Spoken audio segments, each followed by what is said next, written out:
thing about being watched is that you can often feel it before you see it. That prickle at the back of your neck, the sense that something's not quite right.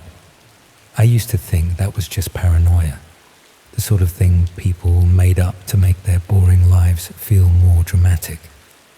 Then my flatmate Jake brought home that encrypted flash drive, and I learned exactly how it feels when strangers turn your entire existence into entertainment. It was a Tuesday evening in March, raining as usual, and I was sprawled on our old sofa in our shared flat in Bethnal Green. Jake burst through the door, soaked and grinning like he'd just discovered fire.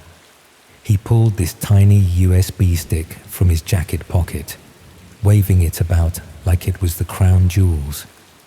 The drive contained what he claimed was research material for his dissertation on underground digital communities. According to Jake, some postgrad student had been investigating the darker corners of the internet before dropping out suddenly, left all their stuff behind, including this drive that supposedly contained access credentials to parts of the dark web most people never see. Now, I'm not completely naive about these things. I work in graphic design, spend most of my day online, and I'd heard the stories about hidden marketplaces and illegal content floating around encrypted networks, but I'd never actually ventured beyond downloading the odd film or album through BitTorrent.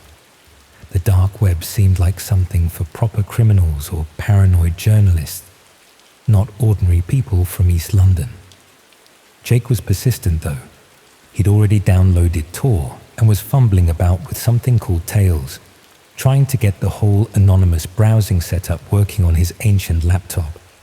The credentials on the drive included a list of .onion addresses and what appeared to be login details for various sites. Most of it looked like standard dark web fare. Drug marketplaces, fake document services, that sort of thing. But there was one address that kept catching my eye, mainly because it was accompanied by a warning written in red text. Access at own risk. Active participants only. The address led to something called a Red Room. Jake explained these were supposedly live streams where viewers could watch real violence unfold, sometimes even paying to influence what happened.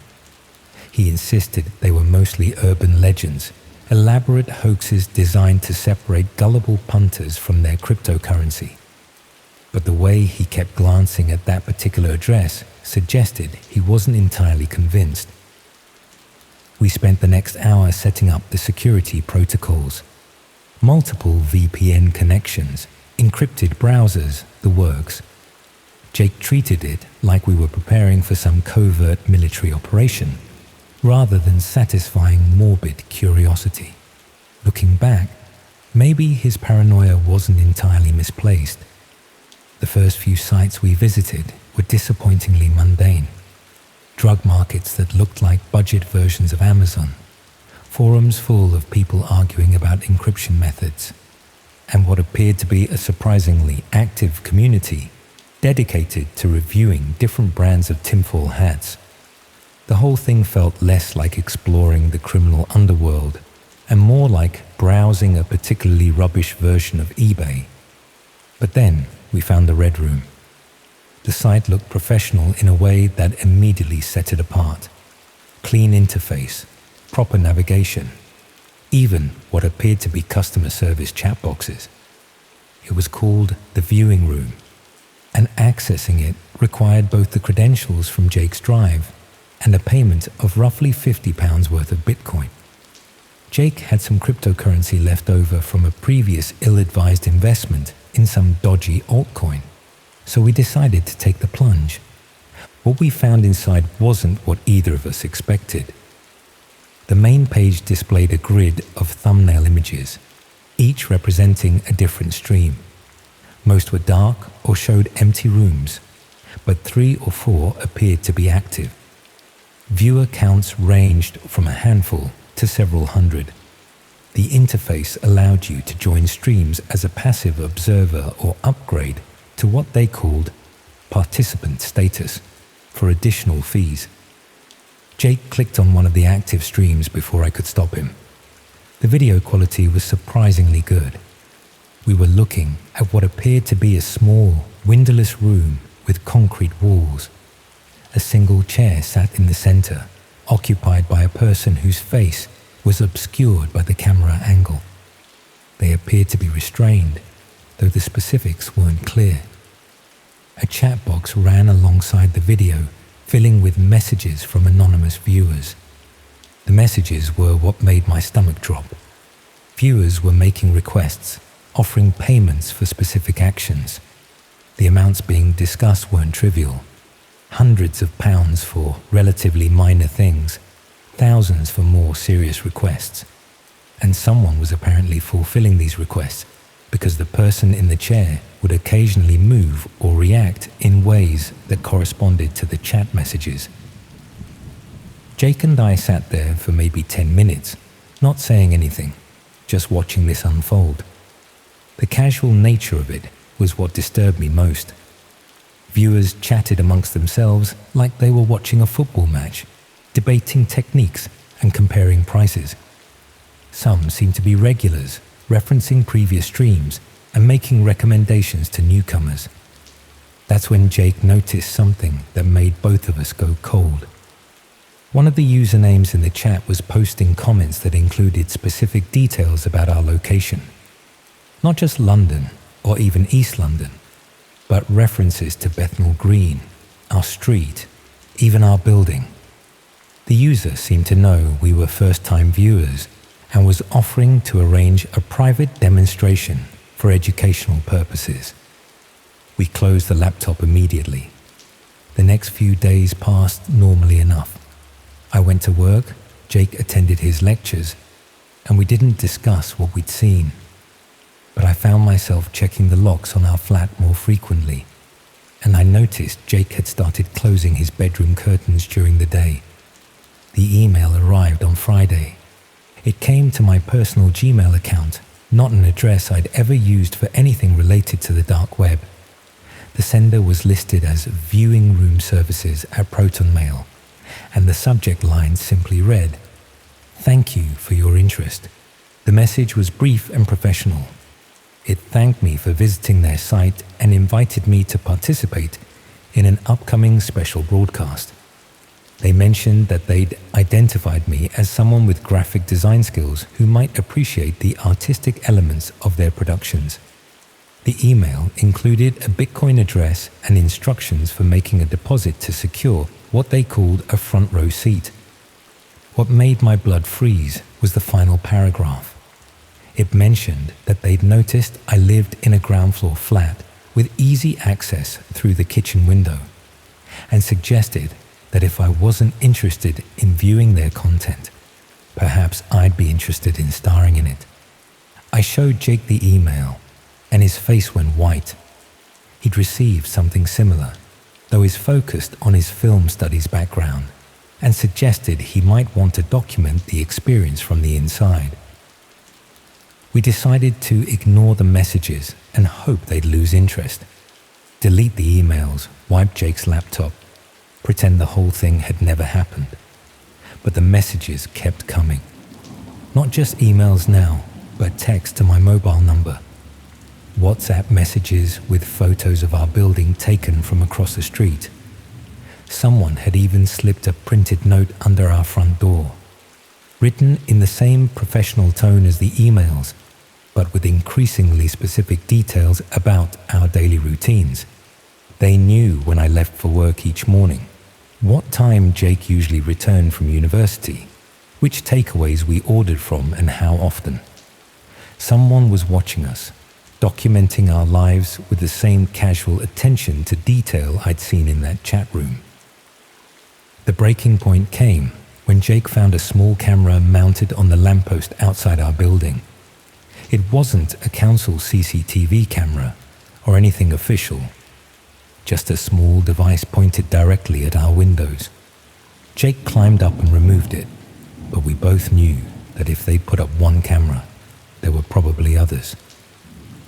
That night, we heard footsteps in the hallway outside our flat. slow, deliberate steps that paused directly outside our door. The steps would continue for a few minutes, then stop, then start again. We could see shadows moving back and forth under the door gap. But when Jake finally worked up the courage to look through the peephole, the corridor was empty. The next morning, there was another note. This one was different, handwritten rather than printed, with a local postmark from earlier that same day. It contained details about the previous night's activities, describing exactly how we'd reacted to the footsteps, how long we'd waited before checking the door, even what we'd whispered to each other while hiding in Jake's bedroom. Someone had been listening. We went to the police that afternoon, but the response was about what you'd expect. The officer was polite but skeptical, especially when we tried to explain about the dark web and red rooms. He took down our details and said they'd increase patrols in the area, but I could tell he thought we were either making it up or had brought it on ourselves by getting involved with dodgy websites. The surveillance continued for another week. More cameras appeared and disappeared. Messages arrived with increasingly personal details, and we began to notice the same faces appearing in different locations around our neighborhood. People who seemed to turn up wherever we went, always maintaining just enough distance to avoid being obviously suspicious. Jake started talking about moving back in with his parents in Yorkshire. I was considering the same thing, though my parents lived in a tiny village in Somerset, where strangers would be noticed immediately. But before either of us could make concrete plans, the situation escalated. I came home from work on a Thursday evening to find our front door standing open. Not forced, just unlocked and ajar, as if someone had walked in and forgotten to close it properly behind them. Jake's laptop was missing from the kitchen table, along with the flash drive and all the notes we'd been collecting as evidence. But they'd left something behind. On my bed, there was a printed photograph of me sleeping. The angle suggested it had been taken from inside my bedroom, probably the night before. I was lying on my side, facing the camera, completely unaware that someone was standing in my room documenting my unconscious state. Attached to the photograph was a business card with the viewing room logo and a single line of text. Ready for your audition. Jake and I packed our essential belongings that same evening and left London. We didn't tell anyone where we were going, paid for everything in cash, and avoided using our phones or cards for several days. I stayed with friends in Brighton for a couple of weeks, before eventually finding a new flat in a different part of the city. Jake went back to Yorkshire and transferred to a different university. For a while, it seemed like we'd managed to disappear. No more messages, no more surveillance, no more unexpected visitors. I started to relax, began to think that maybe they'd moved on to easier targets. But last month, I received another email. This one came to a Gmail account I'd created specifically for flat hunting in Brighton, an account I'd never used for anything else, connected to a phone number I'd only given to potential landlords and estate agents. The message was brief and familiar. Thank you for your interest. We've been looking forward to working with you again. Attached was a photograph of my current building, taken from street level, with my bedroom window circled in red. I'm writing this because I'm not sure what else to do. The police in Brighton were even less helpful than the ones in London, and I can't keep running forever. Someone out there has decided that I'm going to be part of their entertainment, whether I want to be or not. The thing that keeps me awake at night isn't just the surveillance or the threats. It's the memory of that chat room, full of ordinary people casually bidding on human suffering like they were buying items at auction. Hundreds of viewers, all comfortable with the idea that someone else's pain was worth paying for. I keep wondering how many of them are still out there, still watching, still waiting for their next show to begin, and whether the person in that chair the one we watched for those 10 minutes before we came to our senses, ever made it home to their own flat, their own life, their own false sense of security. The camera outside my current building is smaller than the last one, better hidden, but I spotted it yesterday morning on my way to work. Same angle, same direct line of sight to my windows. I haven't told my new flatmates about any of this. What would be the point? They'd either think I was paranoid or they'd want to leave, and I can't afford to find another place right now. Besides, I'm starting to think it doesn't matter where I go. These people have resources, patience, and apparently unlimited time to devote to their hobby. Sometimes I wonder if this is how it starts for everyone who ends up in those rooms. Maybe nobody volunteers. Maybe they all thought they were just curious observers, right up until the moment they realized they'd become the entertainment. The new email arrived this morning. Same professional tone, same polite language, but with a countdown timer embedded in the message.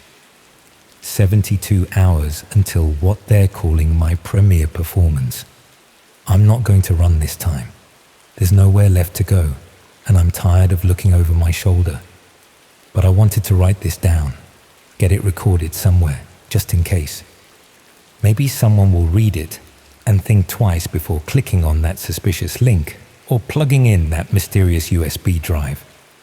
Or maybe they'll read it and think it sounds made up, like something from a bad horror film. That's probably what I would have thought before Jake brought home that flash drive and we decided to see what all the fuss was about. The timer on my phone says 68 hours remaining. I keep checking it compulsively, watching the numbers tick down like it's New Year's Eve.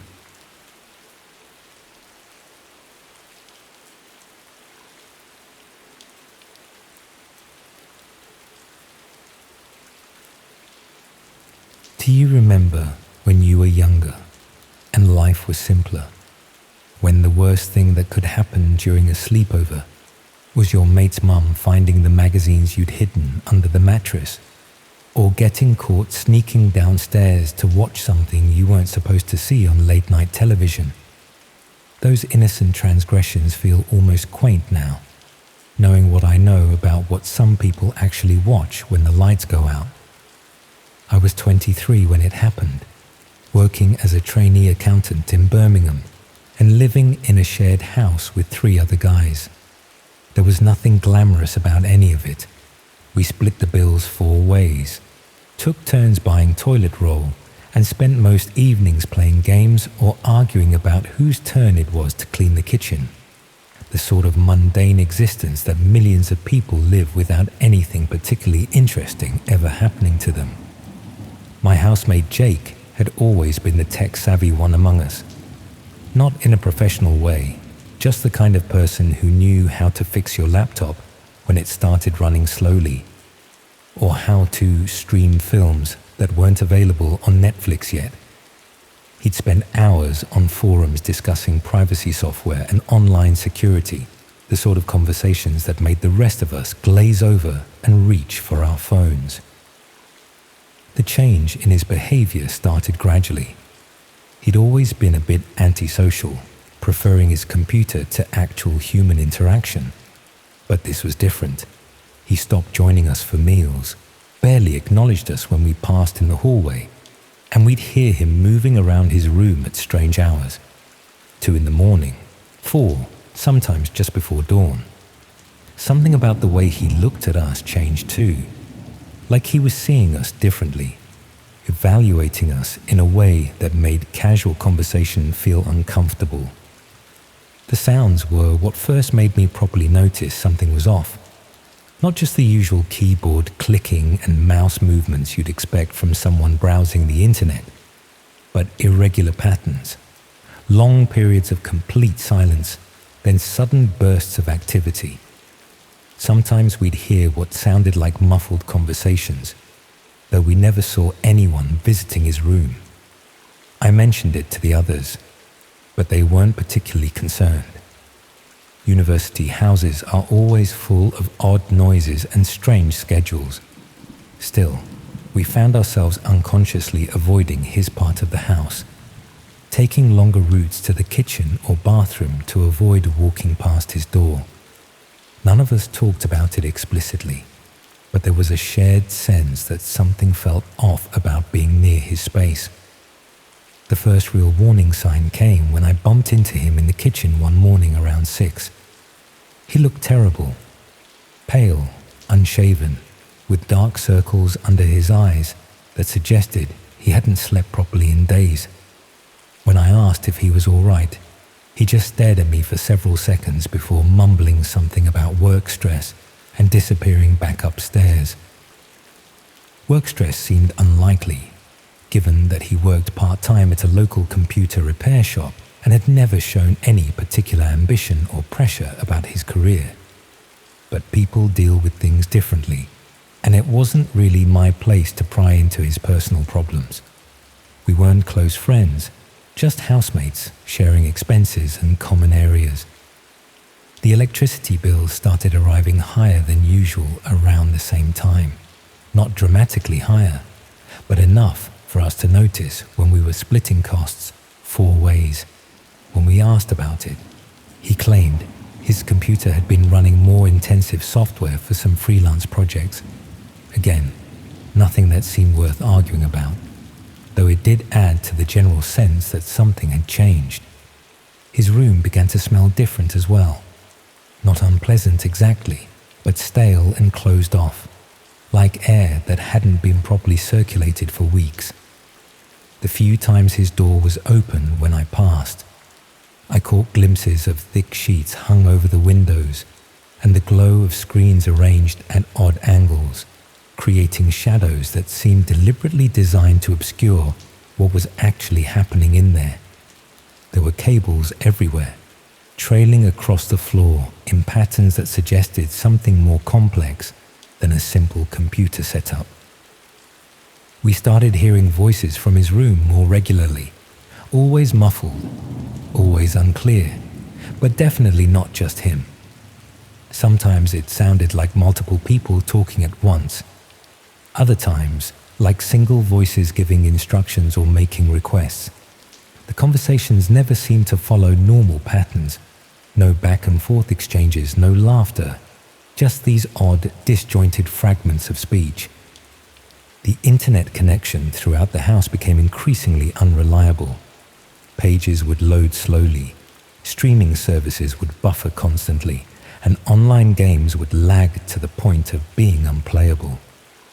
When we complained to our internet provider, they insisted nothing was wrong with the connection, but the problems persisted. It felt like someone was using enormous amounts of bandwidth for something. I started paying more attention to his routine, not out of any particular suspicion, but because his behavior was affecting the rest of us. He'd leave his room only during specific hours, usually when the rest of us were out or asleep. The timing seemed deliberate, like he was actively avoiding contact with anyone else in the house. The packages started arriving more frequently as well, small, unmarked deliveries that he'd collect immediately and take straight to his room. When I asked the postman about them one day, he mentioned that our address was receiving more packages than most houses on the street, but couldn't tell me anything specific about the contents or senders. One evening, while he was out at his regular job, I heard sounds coming from his room. Not possible, obviously, since he wasn't home, but definitely something electronic, beeping, clicking, the sort of noises computers make when they're processing information or receiving data. The sounds continued for several hours, stopping only when I heard his key in the front door. The breaking point came during a particularly hot week in July. The house felt stifling, and we'd been leaving windows open to try to get some air circulation. I was in the garden that evening when I heard voices drifting down from his window, clear enough to make out actual words for the first time. Someone was giving directions, not navigation directions, but instructions about movements, positions, actions. The voice was calm and methodical, like someone reading from a script or manual. I couldn't make out the responses, but there were definitely other people involved in whatever was happening up there. That night, I couldn't sleep, not because of any immediate fear, but because something about the whole situation felt fundamentally wrong. The secretive behavior, the strange hours, the elaborate computer setup, the voices giving instructions. It all added up to something that went beyond normal antisocial behavior or work stress. I started researching online communities and activities that might explain what he was involved in. What I found made my stomach turn. There were references to hidden networks where people gathered for activities that operated outside normal boundaries, places where the worst impulses could be indulged without consequence. The descriptions were vague but deeply disturbing, suggesting interactive experiences where viewers could influence what happened to real people in real time. The realization that I might be living directly below someone participating in these networks was genuinely terrifying. The one-way conversations I'd overheard, the packages, the secretive behavior, it all suddenly made horrible sense. He wasn't just watching something disturbing. He was actively participating, making requests that were being carried out somewhere else, to someone else. I tried to convince myself that I was overreacting, that there could be innocent explanations for everything I'd observed. But the combination of evidence was too strong to ignore, and the descriptions I'd found online matched his behavior too precisely to be coincidental. Sleep became almost impossible. Every sound from his room took on sinister significance. Every conversation I overheard seemed to confirm my worst suspicions. I'd lie awake wondering what exactly was happening above me, who might be suffering because of activities being coordinated from our house. The knowledge that these networks existed, that people participated in them from ordinary houses in ordinary neighborhoods, fundamentally changed how I saw the world around me. Every house could be hiding similar activities. Every antisocial neighbor could be involved in things that shouldn't be possible in civilized society. I started noticing details about other houses on our street that I'd never paid attention to before. Which ones had unusual amounts of electronic equipment? Which residents kept irregular hours? Which properties received frequent deliveries or had visitors at strange times? The suburban normality that had always felt safe and predictable now seemed like a facade hiding darker realities. The authorities seemed completely unaware of what was happening. Police patrols continued their regular routes, completely oblivious to the networks operating parallel to their understanding of crime and disorder. The gap between official awareness and actual activity was enormous, leaving people like me with knowledge we couldn't act upon and evidence we couldn't report. I considered moving out, but that felt like abandoning responsibility for what I'd discovered. If these activities were happening in our house, involving our internet connection and our address, then walking away would make me complicit in whatever harm was being caused. But staying meant living with knowledge that was eating away at my ability to function normally. The situation resolved itself when he disappeared. Or that's what we told ourselves. The truth is, we're not entirely sure what happened. His presence in the house became increasingly sporadic, then stopped entirely. But none of us could pinpoint exactly when we'd last seen him. One day, we realized his room had been silent for over a week, and when we finally worked up the courage to check, it was empty. But the emptiness felt wrong somehow. His belongings were gone, but selectively. Personal items had vanished while leaving behind things that suggested a hurried departure. The room had been cleaned, but not thoroughly, as if someone had tried to remove evidence rather than simply tidy up. Most disturbing were the scratches on the walls near the window, thin marks that looked like they'd been made by fingernails. The house felt different after he left, not just quieter or less crowded, but somehow cleaner, like a source of contamination had been removed.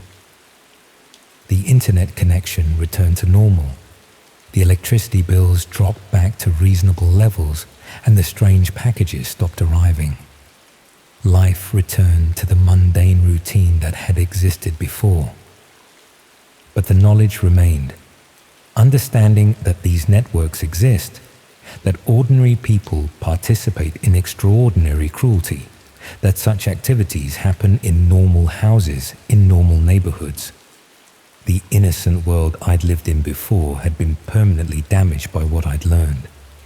Sometimes I wonder if he moved to another house with other unsuspecting housemates, or if the activities I'd witnessed were part of a larger network that continues to operate from locations across the country.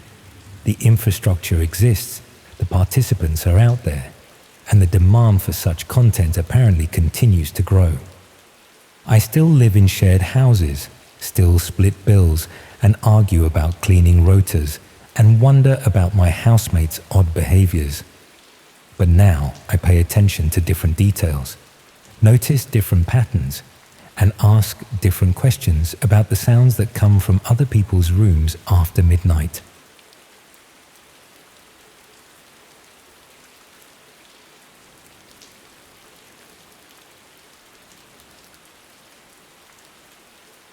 I'd always considered myself pretty ordinary, someone who mostly kept to themselves, not particularly adventurous or prone to risky behavior.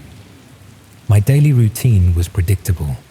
Work at the accounting firm, grab takeout on the way home, watch Netflix until I fell asleep on the couch. Friends would joke that I was the most boring person they knew, and honestly, I wore that label like a badge of honor. The idea of venturing onto the dark web wasn't something I'd considered seriously, not until boredom set in one particularly dreary weekend in October. Rain hammered against my apartment windows with relentless persistence. I'd already binged through 3 seasons of a mediocre crime drama, ordered pizza for the second night running, and found myself staring at my laptop screen with nothing left to occupy my restless mind. A few beers deep and curiosity nagging at me, I stumbled onto a vague forum post about hidden internet curiosities while browsing a tech subreddit. That's what they called them, curiosities, as if they were quaint, harmless antiques rather than the disturbing realities I'd soon uncover. The comments were a mix of skepticism and intrigue, with several users sharing cryptic links that made my pulse quicken with unfamiliar thrill. What started as idle clicking soon became methodical exploration. I downloaded Tor, configured my VPN, and followed increasingly complex instructions posted by anonymous users. Hours passed unnoticed as I navigated through forums dedicated to everything from cryptocurrency trading to philosophical discussions that seemed to exist in their own linguistic bubble. After poking around aimlessly, clicking through sites filled with broken images and unsettling chat rooms, I finally landed on something intriguingly cryptic. It was a minimalist web page. Stark black background with just a single white input box centered perfectly and a simple instruction. Enter invitation code to proceed. The page felt deliberately vague, designed to discourage casual browsers. Something about its austere design suggested serious purpose, as if whoever created it wanted only those truly committed to finding it. Feeling foolishly confident after my evening of successful navigation, I copied a random alphanumeric sequence I'd glimpsed on an earlier forum and pressed enter. The screen shifted, and suddenly I was faced with a live video feed. At first glance, it seemed innocent enough, just grainy footage from what looked like someone's bedroom. There was a bed with rumpled sheets, a cluttered desk illuminated by lamplight, and a wardrobe with one door slightly ajar. Everything appeared mundane and unremarkable. Then I noticed the angle. High, looking down from the corner like a security camera. Clearly some hidden setup. The positioning was too perfect, too deliberate to be accidental. Someone had installed this with careful planning, choosing the optimal vantage point to capture every corner of the room. Initially, nothing happened. Minutes passed with just the faint background sound of distant traffic. The room remained empty, frozen in time. Boredom crept back, but then movement caught my eye. A man walked into frame. He was average looking, probably mid-30s, with thinning brown hair and the slight stoop of someone who spent too much time hunched over computers. He wore a faded t-shirt and jeans, moving with the unconscious ease of someone in their most private sanctuary. He sat at the desk and opened his laptop, completely oblivious to the fact he was broadcasting to unknown viewers. My discomfort grew as I realized I was inadvertently spying on someone's private life. My gut told me to close the window, but that dark curiosity kept my eyes locked on the screen. Then, a small pop-up window appeared with a countdown timer, its red digits glowing ominously. A strange tension filled my chest as the numbers silently ticked down from 60 seconds. When it reached 0, another message appeared. Tonight's game has begun. Within minutes, the site's layout shifted. Chat messages began scrolling along the side of the video feed in a constant stream. Anonymous viewers were commenting in real time, their words creating a running commentary on the unsuspecting man's actions. "He always sits there first," wrote Darkwatcher47. "New viewer count, 847, noted system admin." "Ready to play?" demanded Impatient One. The casualness was the most chilling aspect. These people discussed watching someone from behind a hidden camera as if it were routine entertainment. Then another interface element appeared, a sleek black box titled Choose an Action. My pulse quickened as the viewers began voting on disturbing options. Make a noise, unlock a door, cut the power. Unlock a door won by a significant margin. Seconds later, I heard a distinct mechanical click through my headphones. The man heard it too, his head snapping up with immediate alertness. He approached his bedroom door cautiously.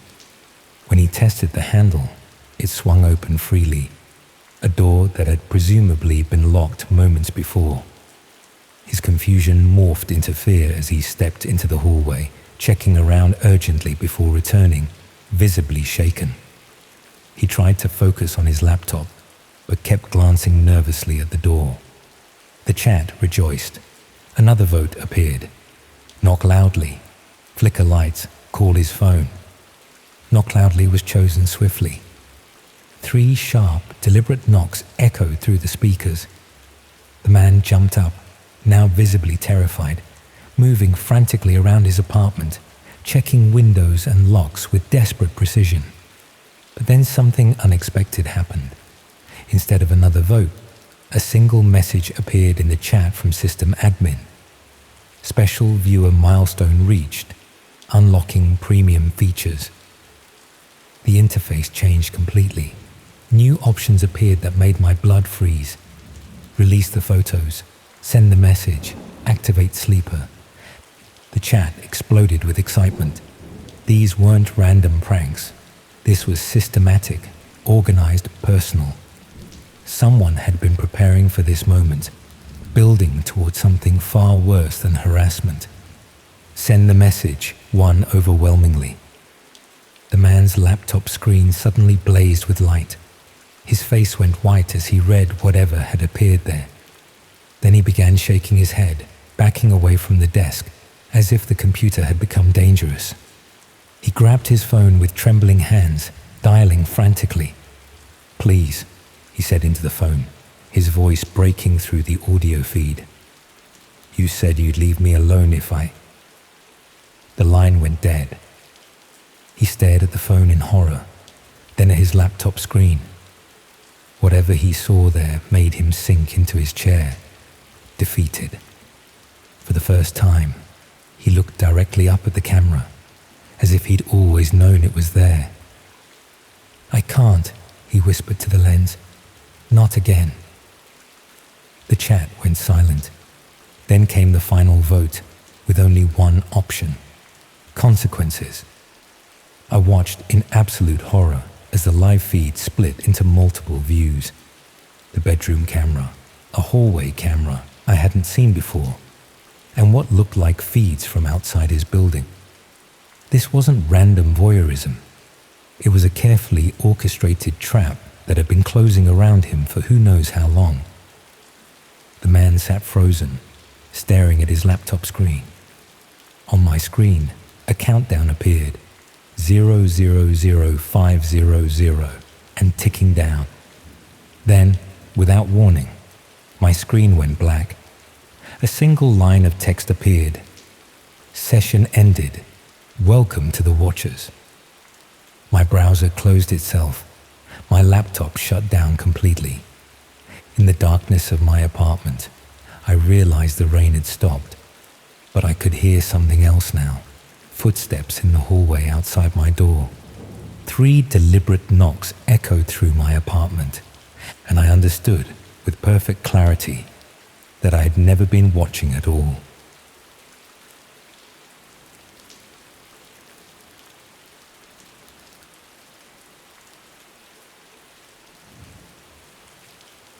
He didn't say anything. He just tilted his head, really slowly, like he was trying to figure something out about me. Not if he was going to do something, but whether it'd be worth the effort. The link wasn't hidden. I don't know why that's the part that sticks with me, but it does. It wasn't masked behind some shady redirect or buried deep in a thread. It was just there. Centered on the page in plain text: apply for jobs. High payout, no questions. And I clicked it. No second thought, no suspicion, just bored curiosity and too much time on my hands. Back then, I was working nights at a loading dock, graveyard shift, Tuesday through Saturday. It wasn't a hard job, but it was long and mindless. Mostly just scanning pallets, logging codes, occasionally clearing stuff out when shipments got backed up. The kind of work where your brain starts to drift a lot, especially after midnight. My breaks were the same every night. 10 minutes in this little plastic booth with flickering overhead lights and a vending machine that only took change. I'd lean back in the chair, crack open a can of Red Bull that tasted like copper, and scroll through my usual trash rabbit holes. Forums, conspiracy boards, that sort of thing. It sounds sketchy, but it's just what helped the time pass. There was one site in particular I kept checking. I won't say the name. Honestly, I think it's gone now anyway. But it was this mix of internet horror stories and supposed sightings of weird things online. Creepy videos, strange live streams, hidden pages on obscure browsers. A lot of it was clearly made up, but every now and then someone would post something that didn't feel like a joke. That's where I saw the link. It was just sitting there in a thread that had nothing to do with jobs or money or anything even remotely related. Someone had replied to an old post with that single sentence: apply for jobs, high payout, no questions. And the link right underneath it. No context, no replies. I don't even remember hesitating. I wish I did. I wish I could say I felt something off, or that I paused, or that I even thought about it at all, but I didn't. I was just curious, bored. So I tapped it. The page that opened was, honestly, underwhelming. No graphics, no design. Just a list of jobs in plain white text against a black background. Stuff like overnight courier needed, or remote surveillance, high risk, 3 nights only. And then a few more, vague ones. One of them said wet work, International. Name already chosen. I didn't know what that meant at first, but I remember staring at it because it was the only one that didn't have a click to apply button. It just sat there, like it had already been filled. The weird thing was, there wasn't much else on the site.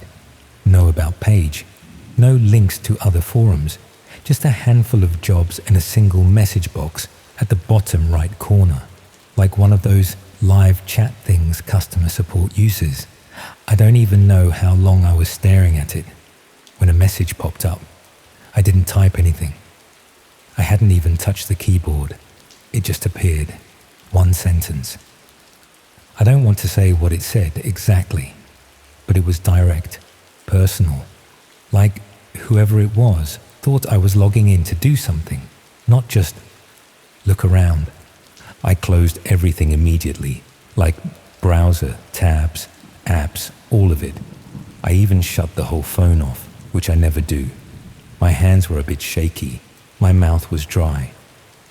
I remember feeling suddenly very aware of how quiet it was in that booth, like I'd just been pulled out of something without realizing how deep in I was.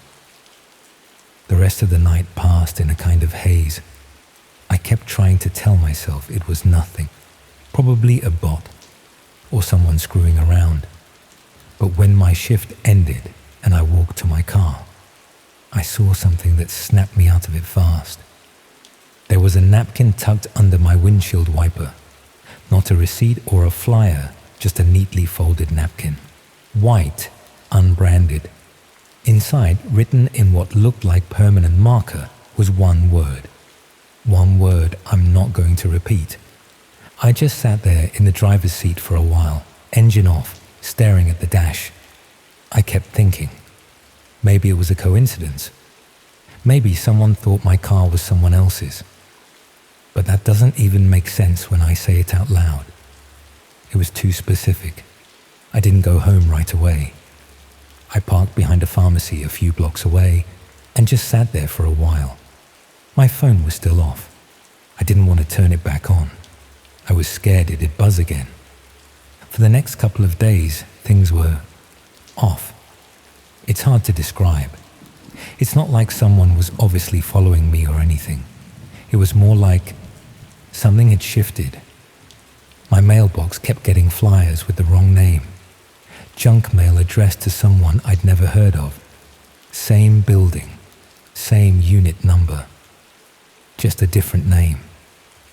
And I kept seeing this SUV parked across the street when I'd get home. Different times, but always the same vehicle, same shape, same blacked out windows. I told myself I was imagining it until one night I walked past it and noticed the engine was still warm. Then the emails started.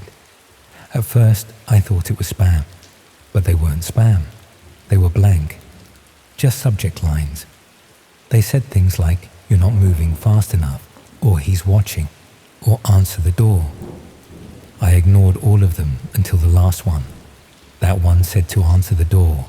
The email hit my inbox around 2:43 a.m. I remember the time because it was the exact moment someone knocked. I didn't answer. I didn't even breathe. I just stood in the hallway, staring at the door, heart pounding so hard I thought I might pass out. When I finally looked through the peephole, there was no one there. I thought maybe it was just a prank. But when I checked the footage from the security camera outside my door, there was nothing. Just a black gap in the footage between 2:42 and 2:45. Everything else that day had recorded just fine. That's when I went to the police. And, yeah, what a waste of time. The guy behind the desk looked like he wanted to be anywhere else. When I explained, he asked me if I spend a lot of time on conspiracy sites. He smiled when he said it. That smug little smile people give when they've already decided you're a lunatic. So I left. I went home, deleted everything off my phone, wiped my laptop, changed my passwords. I didn't sleep. I kept the lights off, curtains closed. I sat on the floor in the hallway for hours just listening. Around 3 a.m., I looked out the window. There was a man across the street, just standing there, not moving, not smoking or pacing or looking at his phone, just facing my building. He stood like that for maybe a minute.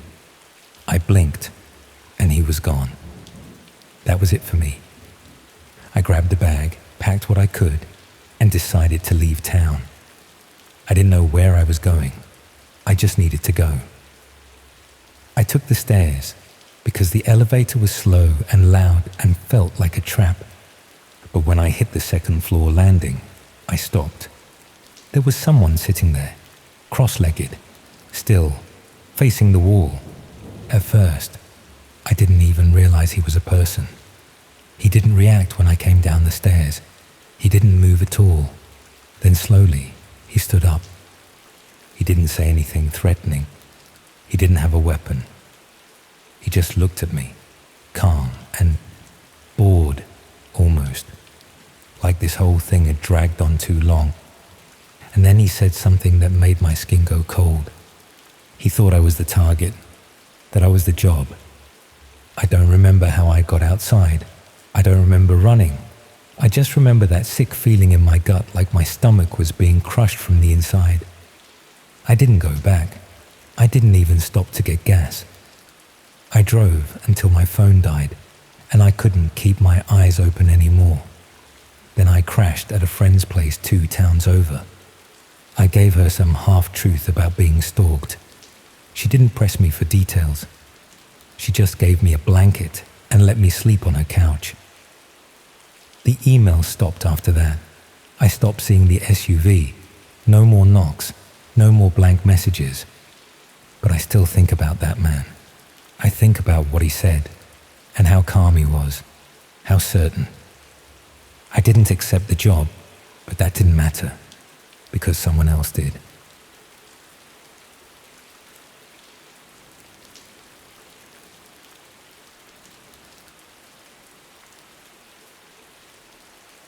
I thought it was some twisted prank at first, until I saw the bruises on his face and the way he looked directly at the camera, not past it, at me.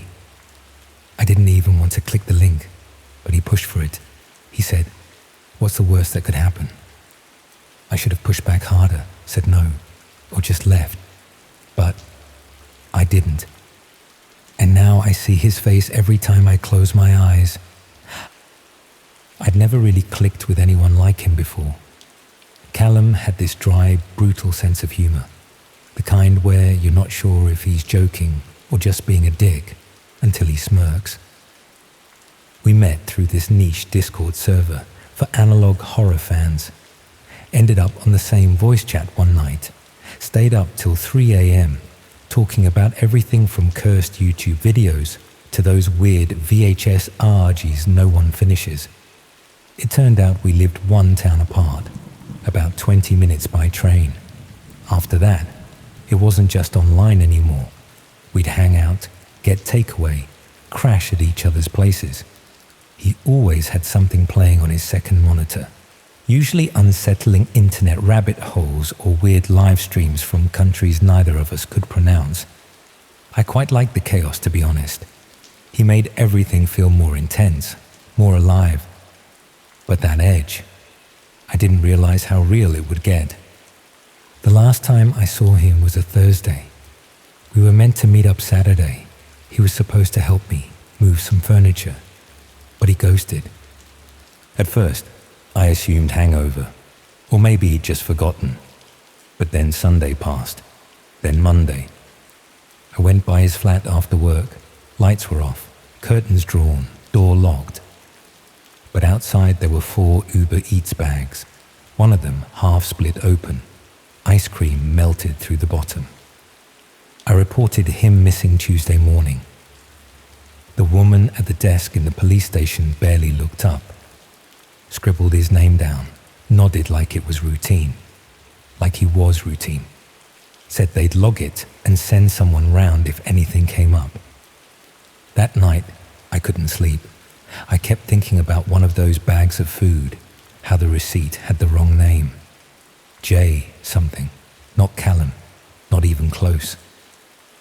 I went back to his flat the next day and just sat there across the street, watching. Then, late that evening, I got a message from his account. Just a single link. No words, no emojis, no subject. The URL was long and messy, no preview. But I recognized one thing, the string.onion buried inside it. I told myself maybe it was him messing with me, a prank, something he'd find hilarious later. I copied it, but I didn't open it. Not yet. I finally caved that Friday. I booted up Tor, pasted the link in, and just sat there watching it buffer. The site was crude. It had a black background, one embedded player, no controls, just a timer in the corner and a blank title bar. Then it loaded. It was him, Callum, sitting in a dark room, shirtless, pale, face swollen, lips split, and then he looked straight at the camera, not like he was looking at a lens, like he was looking through it, at me. I wasn't sure if it was a recording or not, so I screen recorded what I could. My hands were shaking so bad the mouse kept jittering. Soon after, I went back to the police. I thought it would be different this time. It wasn't. They asked why I had the footage, why I hadn't come in sooner. They even asked what my relationship with him was. And when I said we were friends, they paused. One of them asked, real quiet, "Just friends?" I walked out, deleted the screen capture from my phone on the way home. I was scared they'd take it, or worse, say I did something to him. I started staying at my parents'. They live outside town. No one knew I was there. I didn't post anything about it. I didn't tell anyone and my phone stayed off most nights. But then, on Saturday morning, someone rang the bell. My mum called me to the door. "Did you order something?" I went downstairs to find her holding a parcel. No label, no address, just my name. Inside the parcel was a USB stick, nothing else. I didn't plug it into anything right away. I waited until later that day, until everyone had gone to bed. When it felt safe, I plugged it into my old laptop. It felt smarter. It has no Wi-Fi. After it had eventually loaded, the only file on it was a video. There was no title, just a date. The same day I got the message. I hesitated, but then I pressed play. It opened.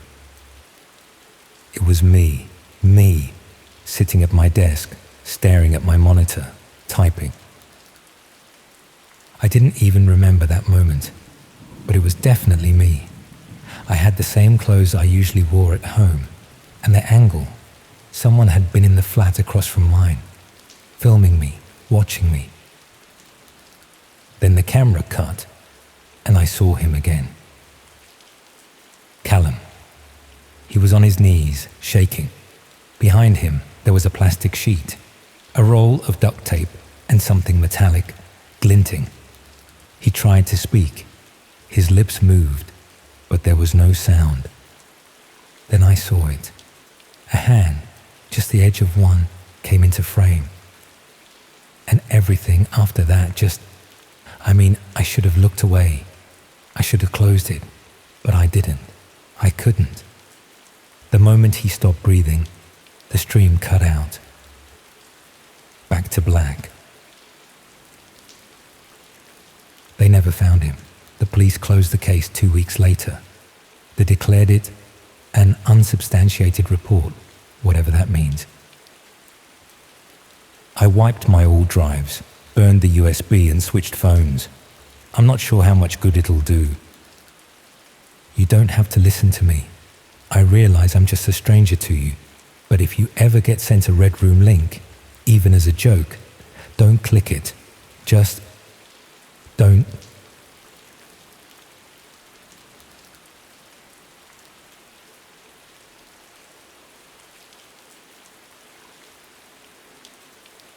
I thought I was joining a community where people shared surplus vegetables from their gardens, but the harvesting schedules they sent me didn't match any growing season I'd ever heard of. Gardening runs in my family, though I'd never had much opportunity to try it myself.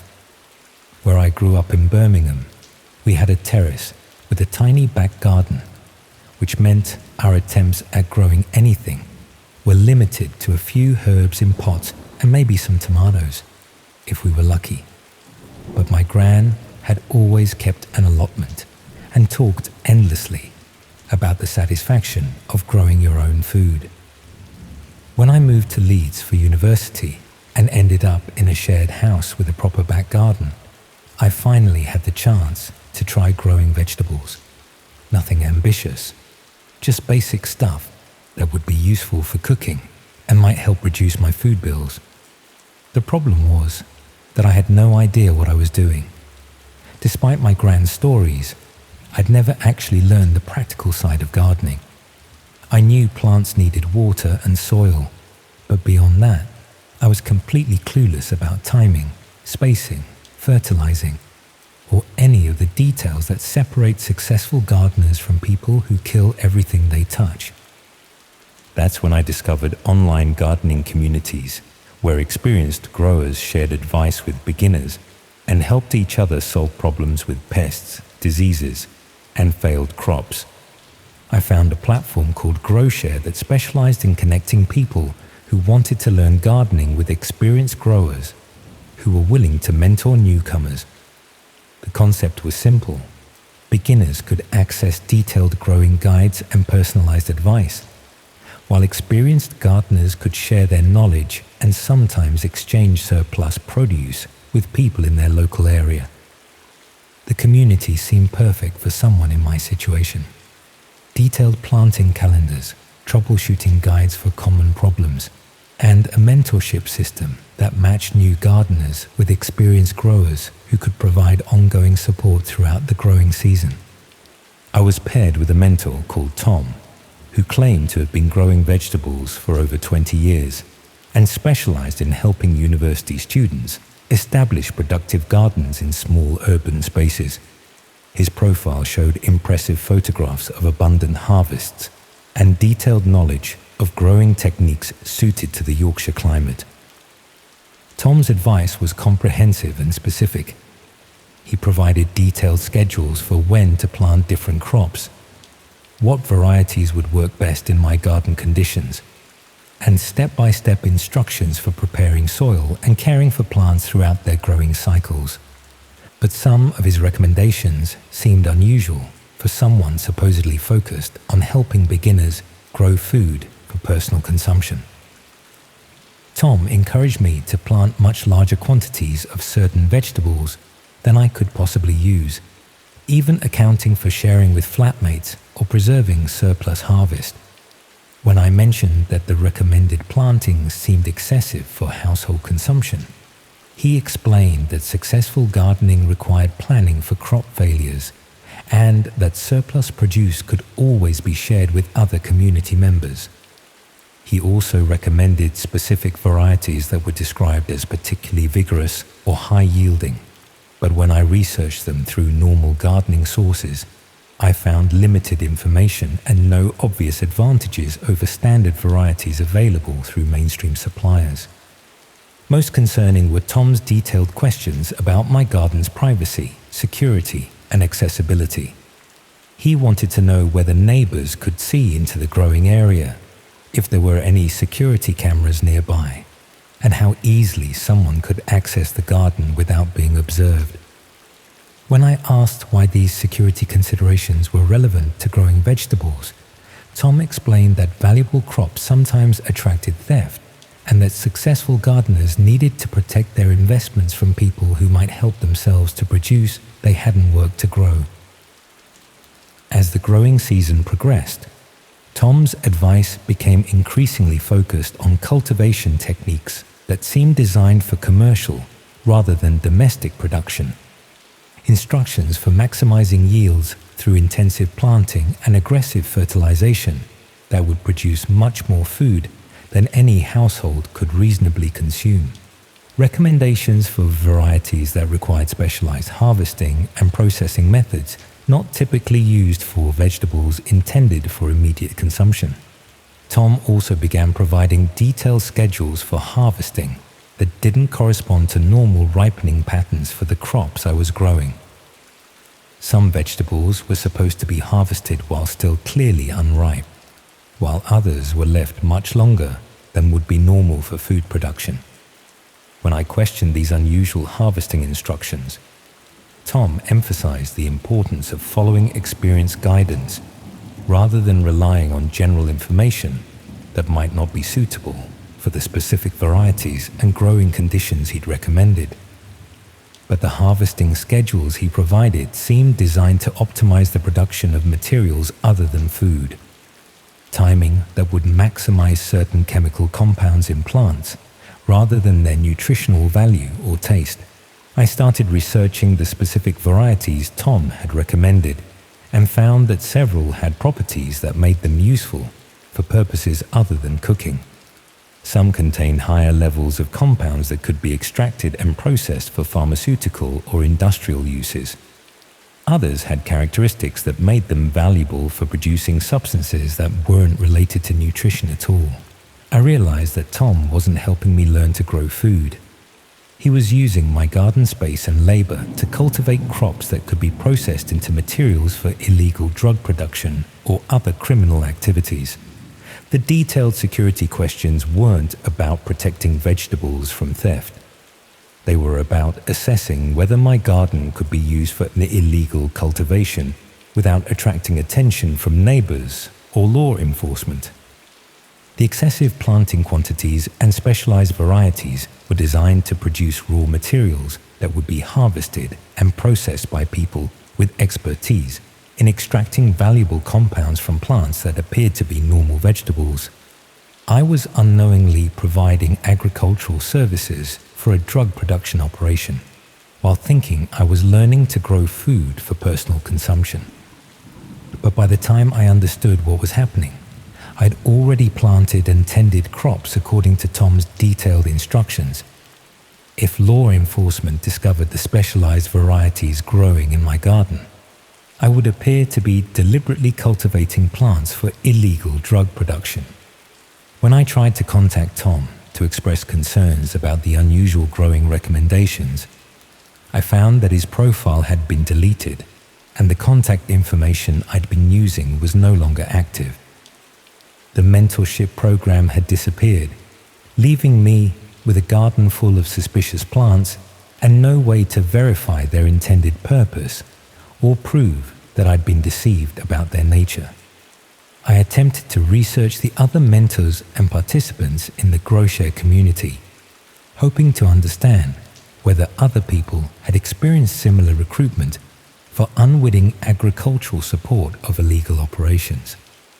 What I found was that the platform had been used to identify people with suitable growing space who could be manipulated into cultivating illegal crops while believing they were learning legitimate gardening skills.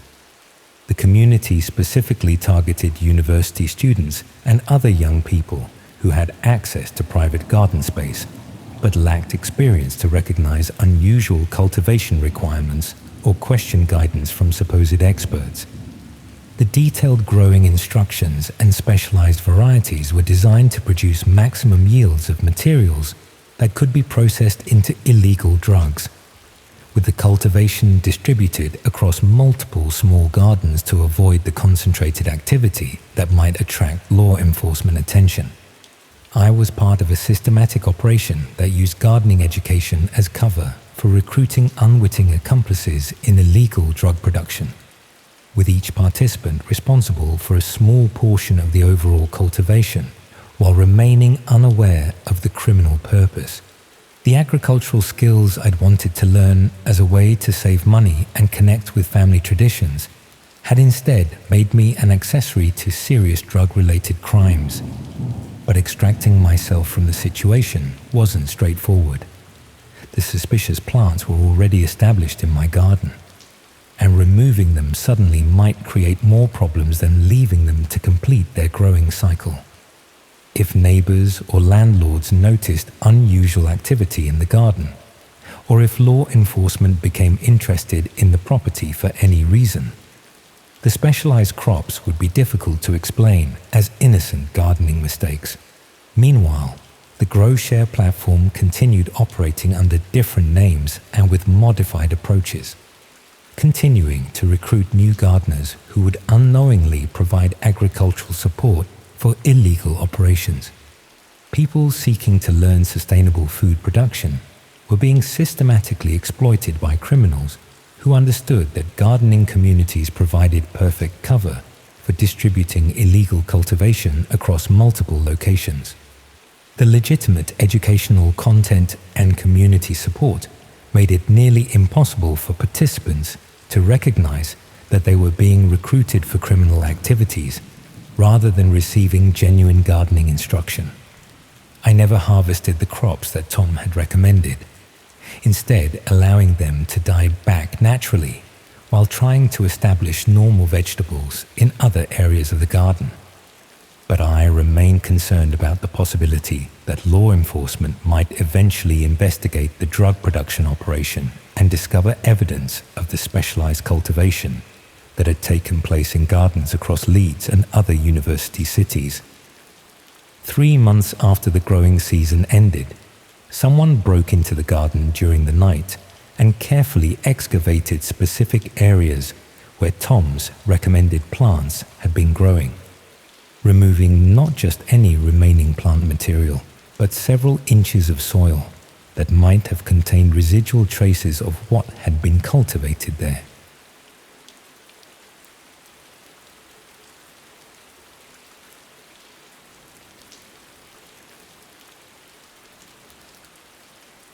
Looking back, I should have questioned why anyone would pay £50 for a simple memory test, but I was desperate for cash, and it seemed harmless enough at the time. I'd been struggling financially during my 3rd year studying English literature at university. My part-time job at a local bookshop had ended when the business closed down, and finding replacement work that fitted around lectures and essay deadlines was proving impossible. The student loan barely covered rent and basic living expenses, leaving me constantly worried about money and unable to afford things like course materials or even occasional social activities. That's when I saw an advertisement on a university notice board offering payment for participation in cognitive research studies. The poster was simple and professional, advertising paid opportunities for students to contribute to psychology research while earning enough money to help with academic expenses. The study in question was investigating human memory formation and recall, specifically looking at how people process and remember visual information under different conditions. Participants would complete a series of memory tests involving photographs and images, with payment of £50 for approximately 2 hours of testing. The contact details led to a website that looked legitimate and academic, with proper information about research ethics, participant rights, and detailed descriptions of the testing procedures. The study was supposedly being conducted by researchers from several universities who were investigating cognitive processes that might eventually contribute to treatments for memory-related disorders. I contacted them through the website's form and received a prompt response inviting me to participate in the research. The initial screening process involved basic questions about my age, educational background, and general health, along with confirmation that I had normal vision and no history of serious memory problems. Within a few days, I was scheduled for a testing session at what appeared to be a legitimate research facility in a business park outside Hull.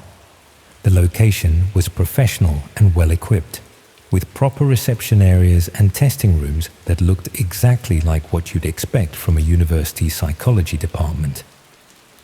The researcher who conducted my session seemed knowledgeable and professional, explaining the testing procedures clearly and ensuring I understood my rights as a participant. She emphasized that all data would be anonymized and used only for academic research purposes. The memory tests themselves were straightforward initially. I'd be shown sequences of photographs for specific time periods, then asked to recall details about what I'd seen. The images were mostly neutral: landscapes, buildings, everyday objects, and the questions focused on basic details like colors, numbers, and spatial arrangements. But as the session progressed, the photographs became more complex and personally engaging. Instead of abstract images, I started seeing photographs that appeared to show real people in various situations. The researcher explained that using realistic social scenarios would provide more accurate data about how memory works in everyday contexts. Some of these photographs showed people in what appeared to be private or intimate situations. Not obviously inappropriate, but images that seemed like they might have been taken without the subject's knowledge or consent. When I mentioned this concern, the researcher assured me that all images were used with proper permission and that the realistic nature of the scenarios was important for the validity of the research. The memory testing continued with increasingly personal and detailed images, photographs that showed people in their homes, at work, during private activities that suggested the images had been captured through surveillance rather than normal photography. The questions about these images were also more detailed than seemed necessary for basic memory research. Instead of asking about general visual details, the researcher wanted specific information about people's appearances, behaviors, and circumstances shown in the photographs. I started to feel uncomfortable about what I was being asked to observe and remember, but the researcher emphasized the importance of completing the full testing protocol and reminded me that discontinuing the session would forfeit the £50 payment I needed for living expenses. During breaks between testing sequences, I noticed details about the facility that seemed inconsistent with legitimate academic research. The equipment was more sophisticated than necessary for basic memory testing, and some of the staff appeared to have security or surveillance backgrounds rather than academic credentials. Most concerning were glimpses of other testing materials that suggested the memory research was just one part of a larger operation, involving different types of psychological assessment and data collection. When I tried to ask about the broader research program, the staff were evasive and redirected my attention to completing the memory tests I'd agreed to participate in. After several hours of testing, I was paid as promised and thanked for contributing to important research about human cognitive processes. The researcher mentioned that they might contact me about future studies if I was interested in additional paid participation. But over the following weeks, I started noticing things that made me question what I'd actually participated in during the memory testing session. Some of the people I'd seen in the photographs appeared in local news reports or missing person appeals. Images that had been presented as research materials were actually surveillance photographs of real people who were dealing with serious problems or dangerous situations. I realized that the memory testing had been used to assess my ability to recall detailed information about surveillance targets, possibly as part of a recruitment process for people who could provide useful observational skills for illegal activities. The detailed personal information collected during the screening process would have helped identify participants who were financially vulnerable and might be suitable for recruitment into criminal operations that required good memory and attention to detail. When I tried to research the facility where the testing had taken place, I found that the business park address was registered to a generic office rental company with no permanent tenants. The psychology research program had been a temporary operation designed to assess potential recruits, rather than conduct legitimate academic studies. I attempted to contact the researchers to express concerns about how the study had been conducted, but the website had been taken down and the email addresses I'd used were no longer active. The entire memory testing operation had disappeared, leaving no trace of the people who had conducted the research or the purposes for which the collected data would be used. But I was still in their database as someone who had demonstrated useful observational capabilities and financial desperation that might make me suitable for future recruitment attempts. Over the next few months, I received contacts from various sources offering paid opportunities that seemed designed to test my willingness to gather and report detailed information about other people. Requests to document activities in public spaces, photograph specific individuals or locations, even provide detailed reports about the behaviors and routines of people in my social circle. All presented as legitimate research or commercial opportunities, but clearly designed to assess my potential value as an intelligence gatherer. I realized that the memory testing had been the beginning of a systematic recruitment process, targeting vulnerable students who could be gradually drawn into providing surveillance and intelligence services for criminal operations. The £50 I'd earned for participating in cognitive research had actually been payment for demonstrating my suitability as a potential accomplice in activities that could seriously harm the people I'd been unknowingly helping to identify and target. But by the time I understood what had happened, I'd already provided detailed evidence of my observational capabilities, financial circumstances, and willingness to participate in questionable activities for relatively small amounts of money. The psychological profile they'd built during the memory testing session would make it easy for them to predict how I might respond to different types of recruitment pressure and what kinds of offers would be most likely to overcome my ethical concerns about intelligence gathering work.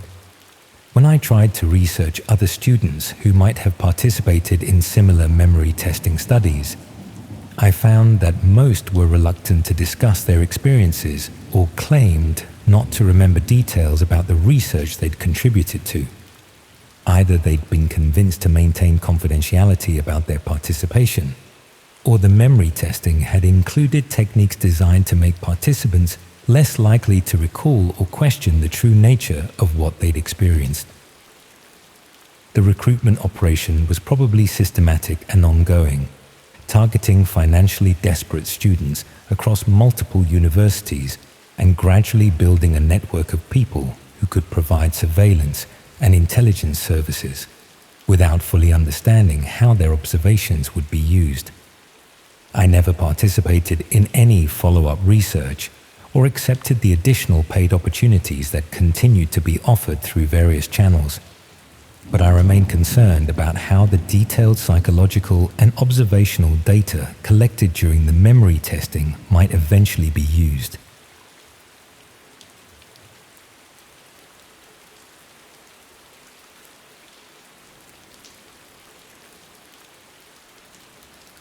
I wish I'd thrown that recipe card away the moment I realized it wasn't for anything you'd actually want to eat. It was tucked inside a cookbook I'd bought from a charity shop, one of those massive family recipe collections from the 1970s that promised to feed a household for about 50 pence per meal. Perfect for a student budget, and exactly the sort of thing you'd expect to find in a help-the-aged shop for a couple of quid. The recipe card was handwritten on proper index cardstock, the kind people used before everything went digital. Someone had taken real care with it, writing out ingredients and instructions in neat handwriting that looked like it belonged to someone who took cooking seriously. But the recipe itself was strange. It was for something called compliance cookies, which wasn't a name I recognized, and the ingredient list included items that definitely weren't meant for baking. Things like pharmaceutical compounds with complex chemical names, and instructions for precise measurements that seemed more suited to a laboratory than a kitchen. At first, I assumed it was someone's idea of a joke recipe, or maybe notes from a chemistry student who'd been using recipe cards for study materials. But the more I looked at it, the more detailed and professional it appeared. The instructions weren't written like a joke. They included specific timing requirements, temperature controls, and even warnings about handling certain ingredients safely. Someone had clearly tested this recipe multiple times and refined the process based on actual results. Most concerning were the notes written in the margins about dosage calculations based on body weight and expected effects on different types of people. These weren't cooking notes. They were instructions for administering controlled substances to unwitting victims through food. I tried to research some of the chemical compounds mentioned in the recipe and found that several were pharmaceutical drugs that could cause serious behavioral changes if consumed without medical supervision. Others appeared to be industrial chemicals that had no legitimate use in food preparation. The recipe was essentially a guide for drugging people without their knowledge or consent, disguised as baking instructions that could be easily overlooked or dismissed as harmless cooking experiments. But finding this recipe card raised disturbing questions about who had created it and what they'd been planning to do with these so-called compliance cookies. I decided to look more carefully through the cookbook to see if there were other unusual recipe cards or notes that might provide context for what I'd discovered. What I found were several more handwritten cards tucked between pages, all containing similar recipes for foods and drinks that included pharmaceutical or chemical additives designed to affect people's behavior or cognitive function. Someone had been systematically developing methods for administering various drugs through normal food and beverages, with detailed instructions for preparation and dosage that suggested extensive testing and refinement. The recipes covered everything from mild sedatives that could make people compliant and suggestible, to more serious compounds that could cause unconsciousness or memory problems that would prevent victims from recalling what had happened to them. But most disturbing was that these weren't theoretical experiments. The margin notes included observations about how different people had responded to various formulations, with adjustments made based on real-world testing of these dangerous recipes. Someone had been using these recipes to drug actual people, documenting the results and continuously improving their methods based on observed effects on unwitting victims. I was holding evidence of systematic poisoning that had probably been used to facilitate serious crimes against people who had no idea they were being chemically incapacitated. When I tried to research whether similar recipe cards or instruction sets were available through other sources, I found myself following links to hidden websites that specialized in providing exactly this type of criminal instruction. The sites contained extensive libraries of recipes and techniques for administering various drugs through food and drinks, with detailed information about sources for ingredients, preparation methods, and strategies for avoiding detection. The communities using these sites shared experiences and improvements, treating systematic poisoning as a collaborative hobby, where people could learn from each other's successes and mistakes. But most shocking was discovering that the charity shop cookbook wasn't an isolated case. These recipe collections were deliberately distributed through second-hand bookshops, charity sales, and other channels where they could be discovered by people who might be interested in their contents. The recipes were being spread systematically, with experienced practitioners using anonymous distribution methods to share their techniques with potential new users who were seeking ways to gain control over other people through chemical means. I realized that charity shops and second-hand bookstores were being used as distribution networks for criminal instruction materials, with dangerous recipe collections hidden among normal cooking books, where they could be found by people looking for exactly this type of information. But the casual way these materials were being distributed suggested that systematic drugging was much more common than I'd ever imagined, with established communities of people who regularly use these techniques against unsuspecting victims. The professional quality and extensive testing notes indicated that these weren't amateur experiments, but refined criminal methods that had been developed and perfected through extensive real-world application.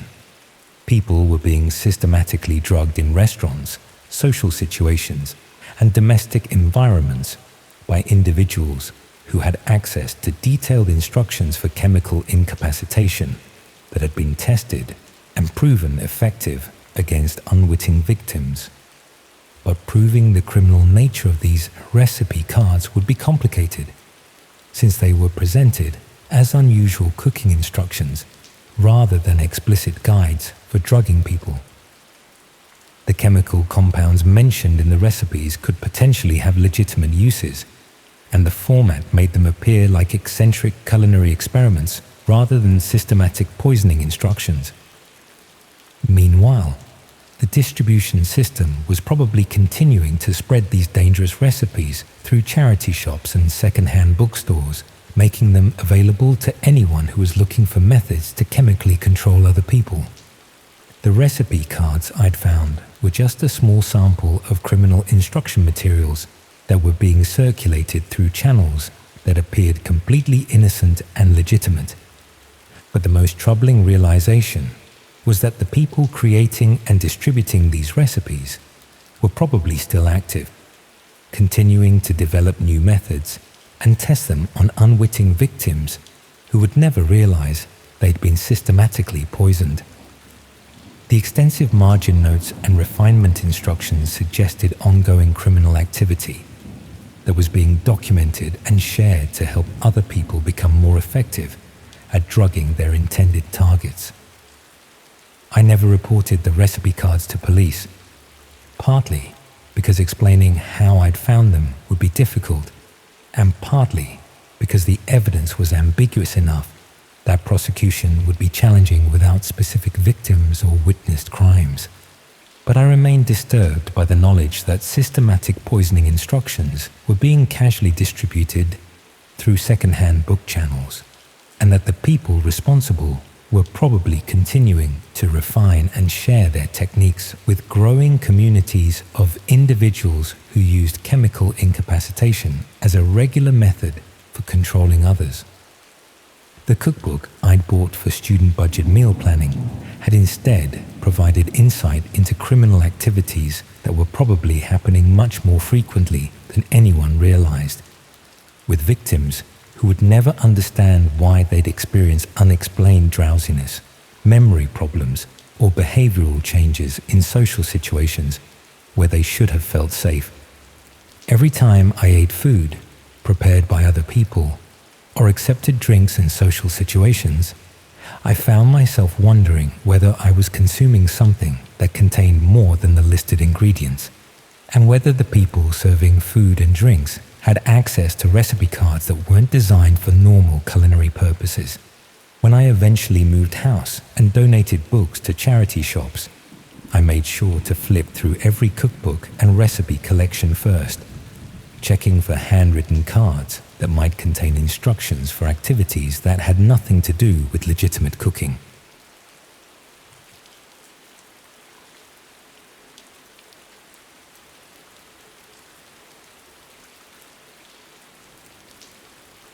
I never wanted to share this story. Even now, as I type this out at 3 a.m. with my blinds drawn tight, I keep second-guessing myself. But after what happened last week, after seeing that familiar username pop up in my email, I realized I need to put this somewhere. Maybe as a warning. Maybe just to convince myself I'm not going mad. I've always been the tech guy in my friend group. The one people call when their laptop's acting up or when they need help setting up their new smart TV. It started back when I was 13, taking apart my dad's old computers in our garage in Manchester. My parents thought it was just a phase, but computers made sense to me in a way people never did. I was that quiet kid who'd rather debug code than go to parties. Not exactly the most exciting childhood, but it led me down some interesting paths. University was when things really took off, I studied computer science at Leeds, and while everyone else was out getting plastered at the student union, I'd be in my room exploring the furthest corners of the internet.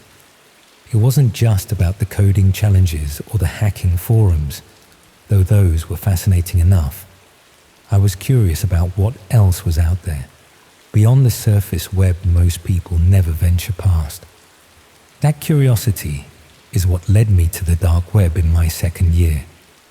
Looking back, I wish I could go back and slap some sense into my younger self. I thought I was being so clever, so edgy, setting up Tor, finding those first .onion links, feeling like I was some kind of digital explorer. It's embarrassing now, how proud I was of myself, like I'd discovered some secret club. I wasn't doing anything particularly dodgy at first, just browsing, looking at some marketplaces out of curiosity, reading forums where people discuss privacy and security. I remember telling myself that I was just there for academic reasons, to understand the full landscape of the internet. That's what we tell ourselves, isn't it? That we're just observers, not participants, that we can look without being touched by what we see. I'd been exploring for about 6 months when I came across a link on one of the forums. Someone had posted it with a cryptic message, for those with stronger stomachs than mine. No other context, no explanation. I should have left it alone. I knew even then that there were corners of the dark web no one should visit, but there was something about the way it was phrased, like a challenge. And I'd always had trouble walking away from a challenge. It was a Tuesday night in November. I remember because my flatmates had gone to see some horror film at the cinema. Ironic, considering what I was about to witness was far worse than any fictional horror. They'd invited me along, but I'd claimed I had coursework to finish. In reality, I just wanted a few hours alone to explore without anyone looking over my shoulder. My room was small, with just enough space for a bed and a desk crammed under the window. The streetlight outside cast an orange glow through the cheap blinds, making patterns on my keyboard as I clicked the link and waited for the page to load. Tor is notoriously slow, and I remember drumming my fingers, wondering if the link was dead. Maybe part of me was hoping it wouldn't load at all. When it finally did, it looked underwhelming at first. A black background, a simple login page with no graphics or explanations. Just a username and password field, and below it, a button that said Observe. No option to register that I could see. I was about to close it when I noticed a small line of text at the bottom. Guests welcome for preview only. I hesitated. Every instinct was telling me to close the browser and forget I'd ever seen this page. But that damn curiosity, it's like an itch you can't help scratching, even when you know it'll make things worse. I moved my cursor to the Observe button and clicked. The screen went black for a moment, then loaded what looked like a streaming video. The quality was poor, grainy, and with a slight delay, like CCTV footage. It showed a room, empty, except for a metal table in the center. The walls were concrete, and there was a drain in the floor. My first thought was that it was some kind of industrial space, maybe an abandoned building. Then I noticed the tools arranged neatly on a tray beside the table. Scalpels, pliers, things I couldn't even identify. My stomach dropped. I knew I should close the browser immediately, but I was frozen, hoping this was just some elaborate setup for a prank or a very convincing piece of performance art. That's when I noticed the chat window on the right side of the screen. Messages scrolling by too quickly to read properly. Anonymous users I didn't recognize, typing in a mix of languages. I caught fragments in English asking when it would start, commenting on previous sessions, preparing requests for what would happen next. it reminded me of those live gaming streams my flatmate would watch. Except there was something soulless and predatory about the way these messages moved, like digital vultures circling. I felt sick. This couldn't be real. It had to be some kind of hoax, a shocking display put on to scare people or to scam them out of money. I remember adjusting my position in my chair. The cheap foam cushion had gone flat after too many all-night coding sessions. My neck was stiff. I always got tense when I was anxious, a habit since childhood that my mum used to point out. But then a door opened on screen and two figures entered the room. One was wearing a plain white mask that covered their entire face, dressed in what looked like surgical scrubs. The other, God, I still see them in my nightmares, was a young man, maybe in his 20s, with tape over his mouth and his hands bound behind his back. His eyes were wild with terror as he was forced onto the table. I should have closed the browser then. I should have reported it to someone, though I had no idea who would have jurisdiction over something like this. Instead, I sat there, telling myself it couldn't be real, even as the chat window exploded with activity. Users were placing what looked like bids, specifying what they wanted to see done. The messages contained horrific requests, starting with extremities, avoiding facial damage initially, grotesque suggestions about the victim's eyes. My throat went dry as I read them. I remember my hand hovering over the trackpad, trembling slightly.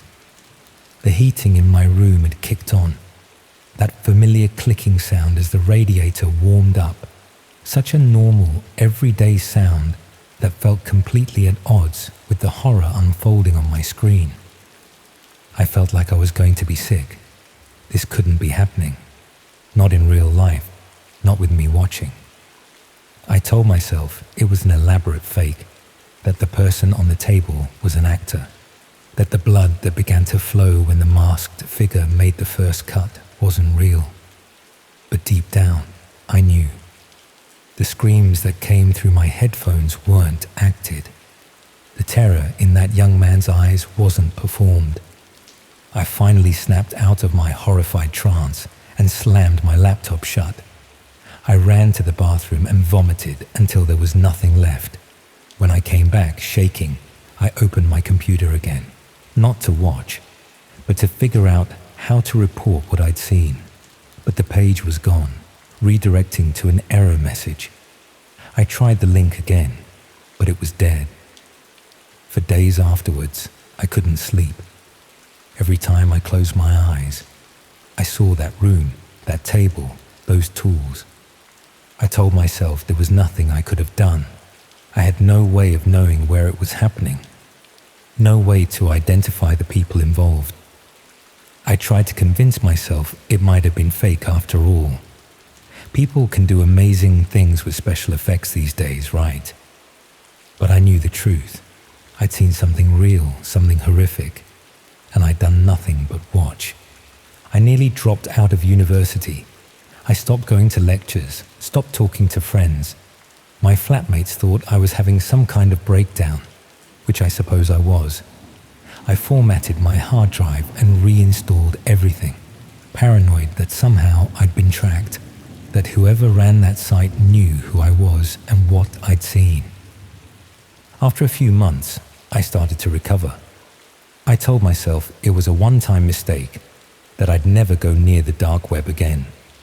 I focused on finishing my degree, got a job at a cybersecurity firm in London, built a normal life. I almost managed to convince myself that night had been some kind of fever dream, until last week. I was working late, alone in my flat. These days, I keep normal hours, have a girlfriend, go to the pub with colleagues, all the things normal people do. But sometimes I still stay up too late, coding or gaming or just browsing Reddit. It was around 1 a.m. when the email arrived. It came to my personal account, not the one I use for work. the subject line was just a string of numbers. The sender's address was a jumble of letters and digits that didn't look like any standard email format. I should have deleted it as spam, but something made me open it. There was no message, just a link, and below it, a single line stating they'd missed me, followed by an observer number I'd never seen before. I'd never used that identifier anywhere. It wasn't something I'd created or chosen, but as soon as I saw it, I knew. It was what they'd called me on that site. It was the automatic observer ID assigned to me when I'd clicked that button. I remember the room suddenly feeling colder, like someone had left a window open in December. My ears started to ring slightly, that same feeling I'd get before a panic attack during my university finals. I should have called someone, maybe my friend David, who works in digital security, but something kept me frozen in place. They knew who I was. They'd known all along. My hands were shaking so badly I could barely move the mouse, but I managed to delete the email. I shut down my computer, unplugged it from the wall. Childish, perhaps, but it was all I could think to do. I spent the rest of the night pacing my flat, jumping at every sound, checking the locks on my door and windows over and over. The next day, another email arrived, this time on my work account. Same subject line, same sender. I deleted it without opening it, then spent the day looking over my shoulder, convinced I was being watched. I kept checking my reflection in my monitor screen, half expecting to see someone standing behind me. The office felt different somehow. Spaces I'd walked through 1,000 times suddenly seemed threatening, filled with shadows and blind corners. The walk to the bathroom felt like crossing a minefield. When I got home, there was a third email waiting. On an old university account I hardly ever check anymore. This one had a message telling me it was my last chance, mentioning they had something special planned just for me. I didn't go to work the next day, or the day after that. I called in sick, turned off my phone, disconnected my router. I told myself I was being paranoid, that it was probably just some sick joke, someone who'd hacked my accounts. But then the letter arrived, an actual physical letter delivered to my flat. No return address. Inside, a single sheet of paper with an address printed on it. An address less than a mile from where I live. And a time, tonight, 11 p.m. I've spent the day trying to figure out what to do. Go to the police and tell them what exactly? That years ago I watched something terrible on the dark web, and now I'm getting creepy emails. I have no proof, no evidence of any crime. Just my word, and the terrible feeling that somehow I've been marked. The rational part of my brain says to ignore it, to stay home, lock the doors, maybe go stay with a friend for a few days, until this blows over. But there's another part, the part that couldn't resist clicking that link all those years ago, that wonders. What if there's another victim? What if by going, I could somehow stop what happened before from happening again? Or what if it's a trap? What if I'm meant to be the next person on that table? It's 10:30 p.m. now. I have 30 minutes to decide. I keep telling myself I won't go, that only a madman would walk knowingly into what could be his own murder. But I also know that if I don't, I'll spend the rest of my life looking over my shoulder, waiting for them to find me again. I've written this all down as a record, I suppose. If something happens to me, maybe someone will find it. Maybe they'll understand. Or maybe I'm just scaring myself over nothing. And tomorrow I'll read this back and laugh at how paranoid I've become. It's funny how the mind works. Last night I was worried about paying my council tax on time. And now, here I am writing what might be my last words. The ordinary and the horrific side by side. I just remembered I was supposed to call my mum tomorrow for her birthday. should have visited more often. There's a knock at my door. It's too early. It's only 10:33. No one should be here. I'm not expecting anyone. The knocking is getting louder, more insistent. I can hear voices outside, whispering. The letterbox just flapped open. Something's been pushed through, a white envelope, just like the one that came this morning. I don't want to open it. I don't want to know what's inside. But I also know I don't have a choice anymore. They found me. And judging by what I can see through my peephole, 3 figures in white masks waiting patiently. They're not planning to leave until they get what they came for. I'm going to stop writing now. I need to think about what to do next. If anyone reads this, well, I'm not sure what I expect you to do. Just know that there are corners of the internet where real nightmares live.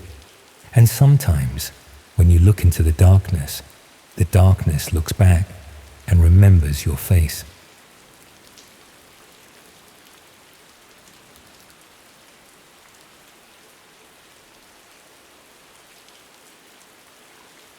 I never imagined that looking for someone to share rent with could lead me to discover what people are actually willing to pay for when they think no one's watching.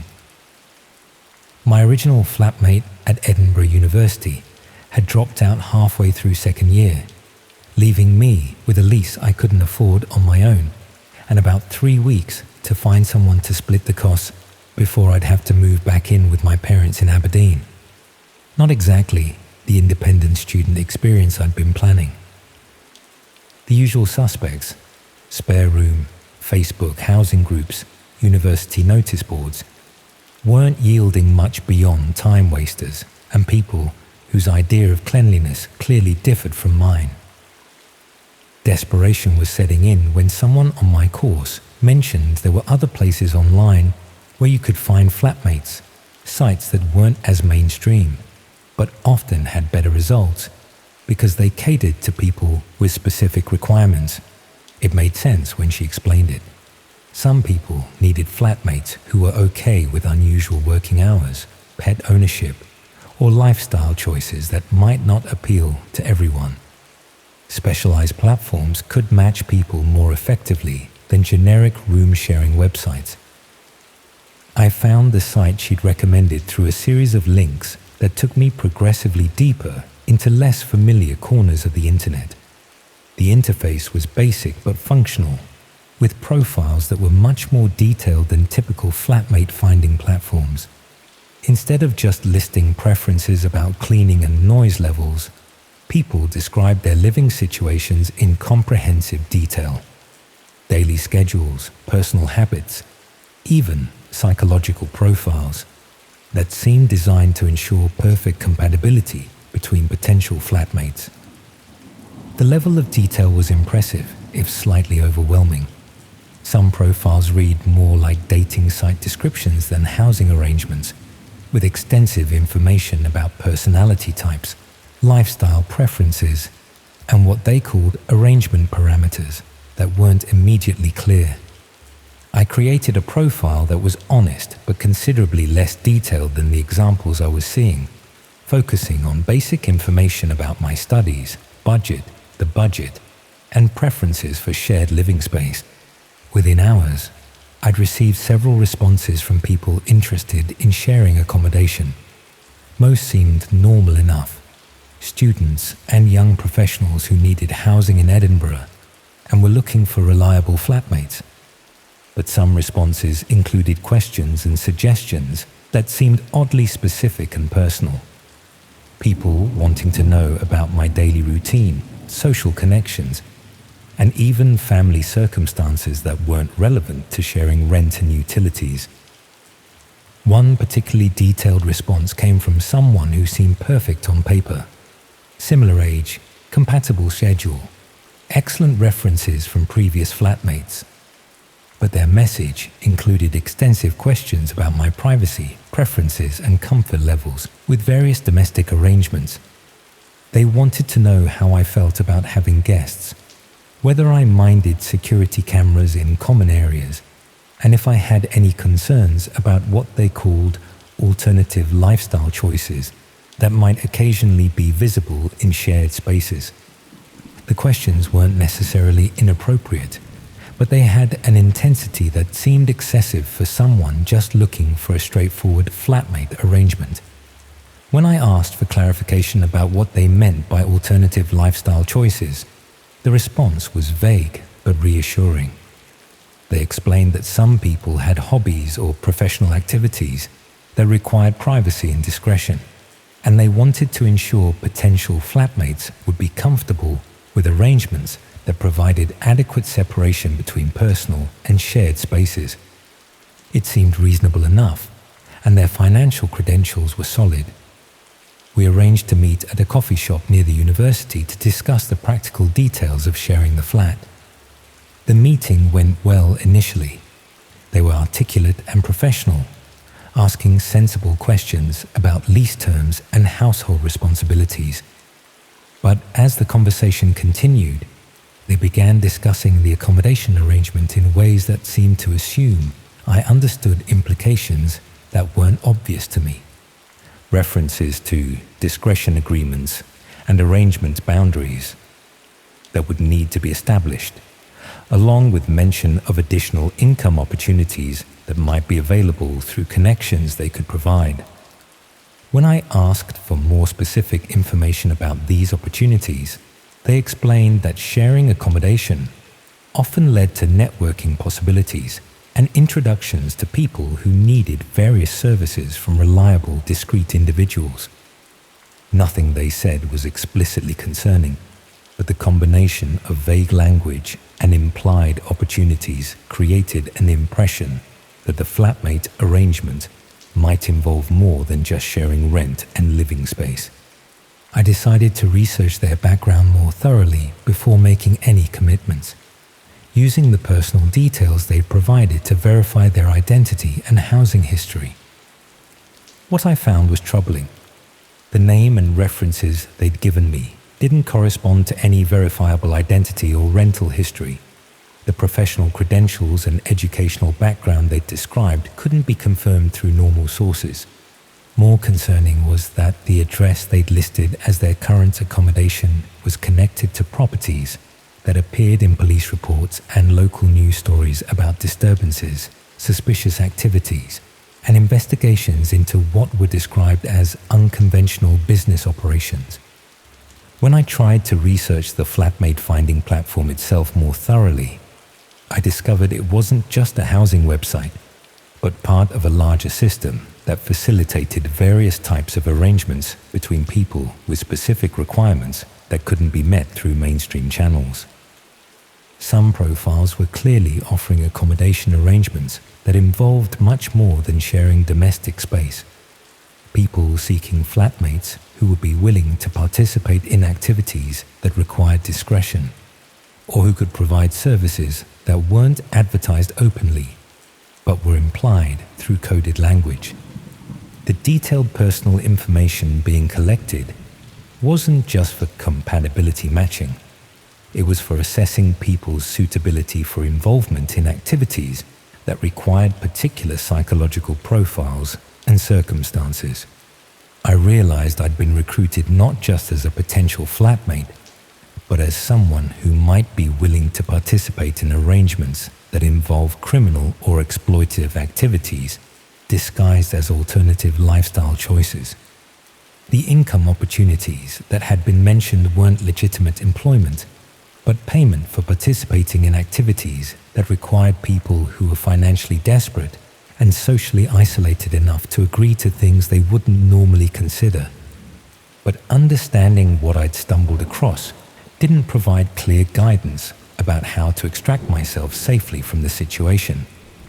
The people involved had already gathered detailed personal information about me and demonstrated sophisticated methods for concealing their actual activities and identities. Simply declining their flatmate offer might not be sufficient if they decided I posed a security risk because of what I'd learned about their recruitment methods. Meanwhile, the platform was probably continuing to target vulnerable students who were desperate for affordable accommodation and might be willing to compromise their safety and ethics in exchange for housing and income they couldn't obtain through legitimate channels.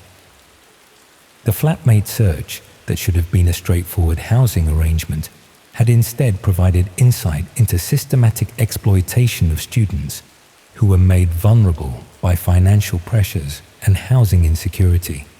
I never responded to any follow-up communications from potential flatmates I'd contacted through the platform, and eventually found accommodation through conventional university housing services despite the increased cost. But I remain concerned about other students who might be recruited through similar platforms, particularly those who are more desperate for housing and income than I'd been, and might be less able to recognize the warning signs of criminal recruitment disguised as accommodation opportunities. The detailed personal profiles and compatibility assessments were probably being used to identify students who could be gradually drawn into increasingly compromising arrangements, starting with housing that seemed legitimate but evolving into participation in activities that would be difficult to escape or report safely.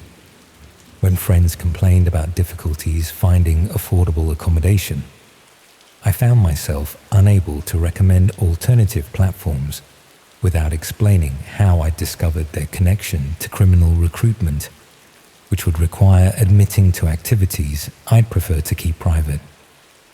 The housing crisis affecting students was creating vulnerabilities that were being systematically exploited by people who understood how to present criminal opportunities as legitimate solutions to accommodation and financial problems. Every time I saw flatmate advertisements that promised unusually good deals or mentioned alternative arrangements, I wondered whether students were being recruited for activities that went far beyond sharing rent and living space.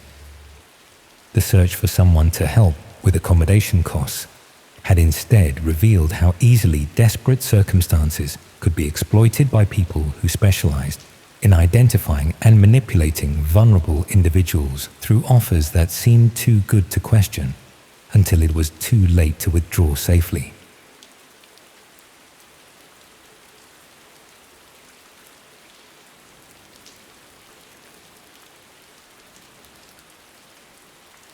Imagine if the biggest mistake in your life came from being curious about something you saw in a film. That's what happened to my nephew, Tom, and it's why I can't sleep properly anymore. He was 16, the kind of kid who spent his weekends helping his gran with her garden and riding his bike down to the harbour to watch the fishing boats come in. Not the sort you'd expect to get mixed up in something dark. But that's the thing about curiosity. It doesn't discriminate. It started last autumn when he watched some thriller at the cinema in Truro about people being kidnapped and forced to perform for online audiences. The film made it seem like these things actually happened, that there were websites hidden beneath the normal internet where people paid to watch terrible things in real time. Most adults would have dismissed it as Hollywood nonsense. But 16-year-olds don't have that filter yet.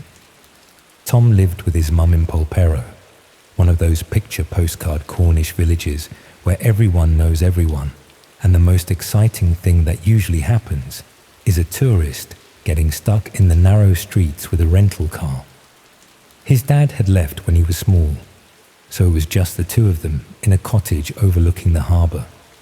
She worked at the local primary school and trusted him to be sensible while she was out. The trouble began when he started researching whether the film's premise was real. He found a Reddit thread discussing the movie, where users debated its authenticity. Most dismissed it as fiction, but a few claimed to know otherwise. One user posted a cryptic comment: "The rabbit hole goes deeper than Hollywood thinks. PM me if you're actually curious."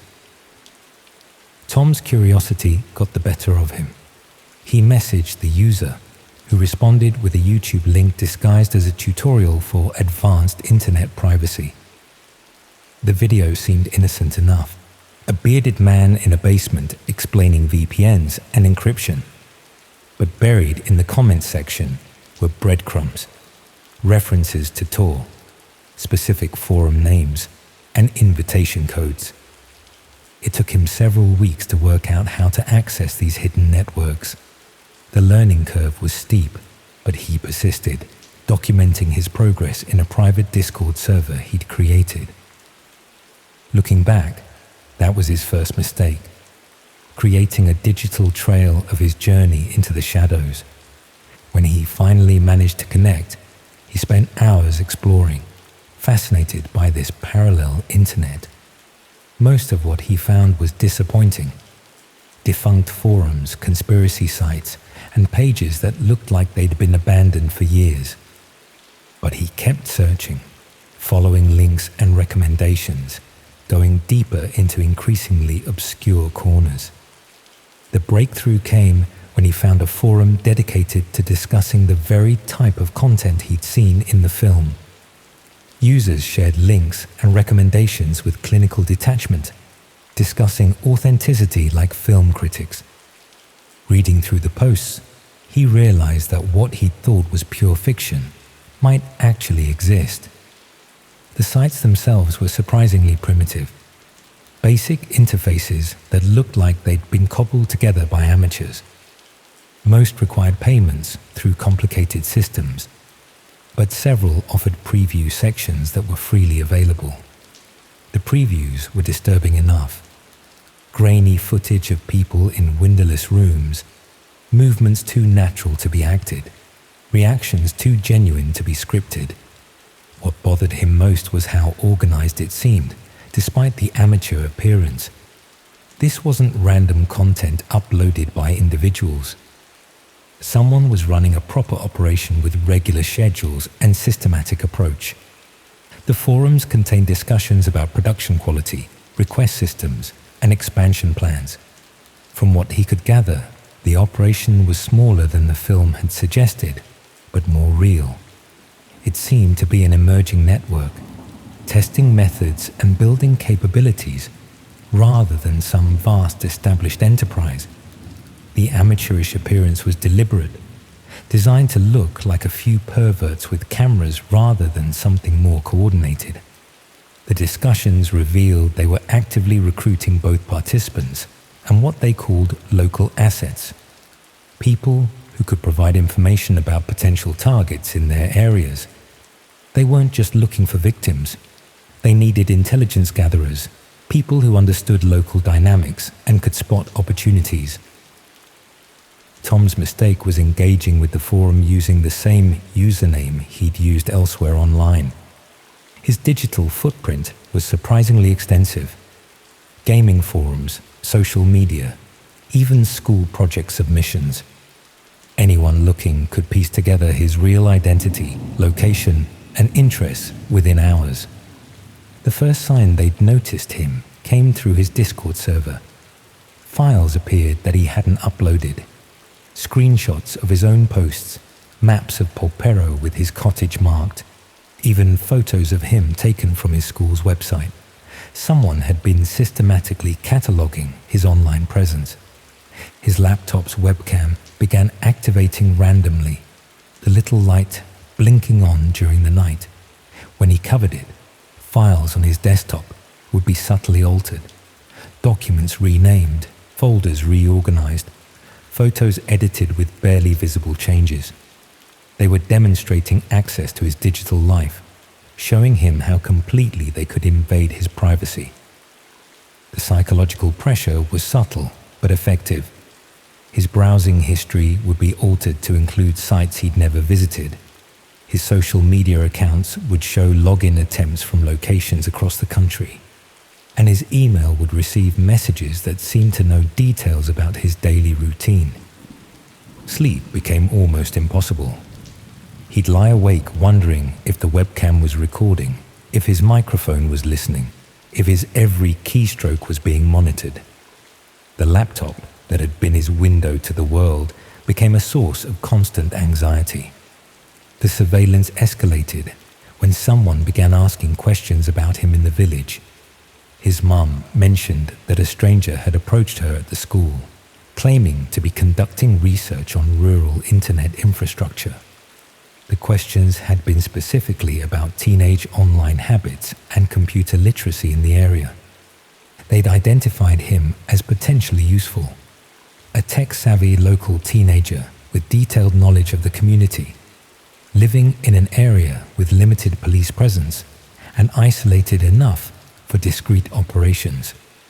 But more than that, they needed a test subject for their Cornwall expansion, and Tom had unknowingly volunteered by documenting his journey into their world. The breakthrough came when he found evidence of their local operations.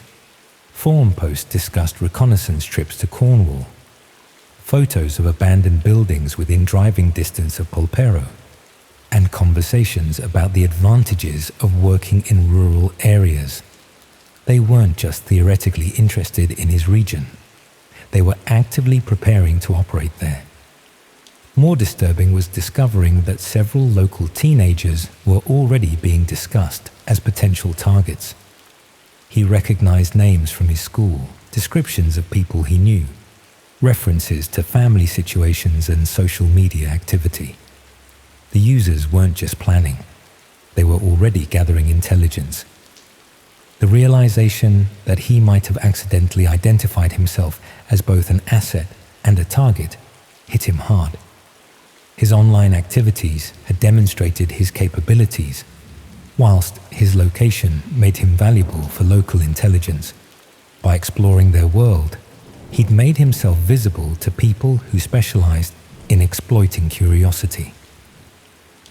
The direct contact began with a message on his Discord server. "We know you've been watching. Time to be useful."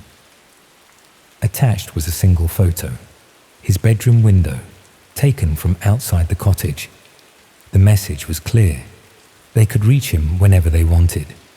Instead of dramatic confrontations, they offered a simple arrangement: help with basic intelligence gathering, monitoring social media, noting when people traveled, identifying vulnerable individuals, and his online activities would remain private. Refuse and his browsing history would be shared with his mum, his school, the local police. The work started small. Screenshot certain social media posts, note when families mention holiday plans, track the online activity of specific teenagers. Nothing that seemed directly harmful, but each task connected him deeper into their operations. Tom tried to resist, but the leverage was too strong. They'd compiled a comprehensive dossier of his dark web exploration, complete with timestamps, screenshots, and a detailed analysis of his interests. His curiosity had been weaponized against him. The psychological control was masterful. They never threatened violence, never demanded anything obviously criminal. Instead, they gradually normalized his cooperation, making each new request seem like a natural progression from the last. His moral boundaries eroded through small compromises that individually seemed manageable. One autumn evening, the power went out across the peninsula during a storm. Not the dramatic blackout of horror films, but the kind of routine outage that rural areas experience regularly. Tom's mum went to stay with a friend whose house had a generator, leaving him alone in the cottage. 2 days later, a small package arrived with no return address. Inside was a USB drive and a single slip of paper with login credentials. The drive contained access to a private forum where his username was already recognized. His handlers had decided his period of basic intelligence gathering was over. It was time for more direct involvement. The USB drive contained detailed profiles of local teenagers, complete with photos, social media analysis, and vulnerability assessments. His job was to verify the information, add local context, and identify the most promising targets. His transformation from observer to participant was complete. He spent the next several hours reading through files that contained painfully detailed information about people he'd known all his life. The profiles weren't just demographic data. They included psychological assessments, family dynamics, and exploitation strategies. Someone had invested serious effort in understanding his community. By dawn, he understood his true role in their operation. He wasn't just providing intelligence, he was helping them select victims from his own community. His local knowledge, gained through a lifetime of village life, was being used to identify which of his neighbors were most vulnerable to manipulation. The trap had been perfectly constructed. His eagerness to understand had provided the initial contact. His digital footprint had given them leverage, and his local knowledge made him indispensable. Every choice he'd made since watching that film had led him deeper into their web. The network's activities in Cornwall expanded gradually over the following months. Tom's intelligence proved accurate and valuable, enabling them to operate with confidence in an area they'd never worked before. Every few weeks, they'd remind him they still had the files, just in case he forgot. His cooperation had made their expansion possible. The guilt was overwhelming. Missing person reports, worried parents, teenagers who disappeared for days before returning changed, all traced back to information he'd provided. His questions had been transformed into complicity, his knowledge into a weapon against his own community. The authorities remained unaware of the network's activities. They investigated individual incidents without recognizing the pattern, pursued obvious suspects without understanding the sophisticated recruitment and control methods being employed. Their traditional approaches were inadequate for addressing a threat this well organized. Tom's academic performance collapsed as the psychological pressure mounted. He started keeping lists of everything he said to everyone, terrified he might forget who knew what. Teachers noticed his declining grades and withdrawal from social activities, but attributed them to typical teenage stress. The real source of his problems couldn't be discussed with anyone. The network continued to grow, not through dramatic expansion, but through careful cultivation of assets like Tom.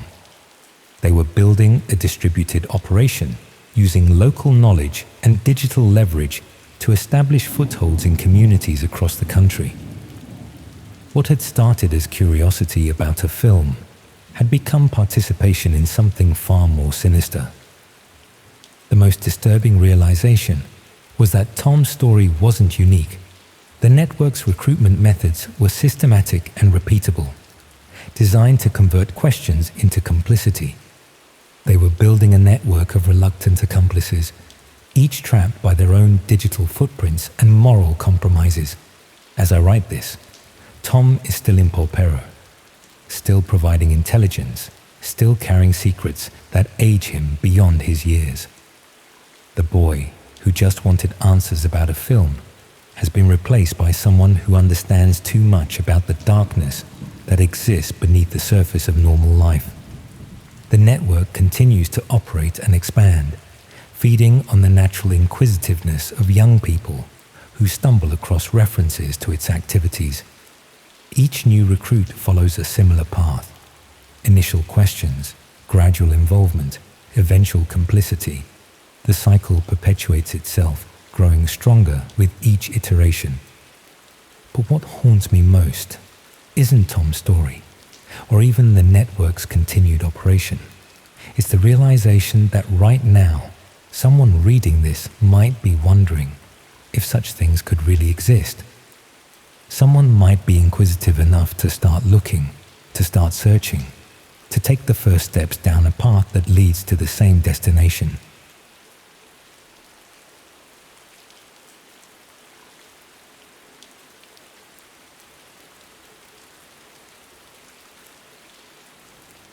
I still remember the exact moment I realized it wasn't a prank.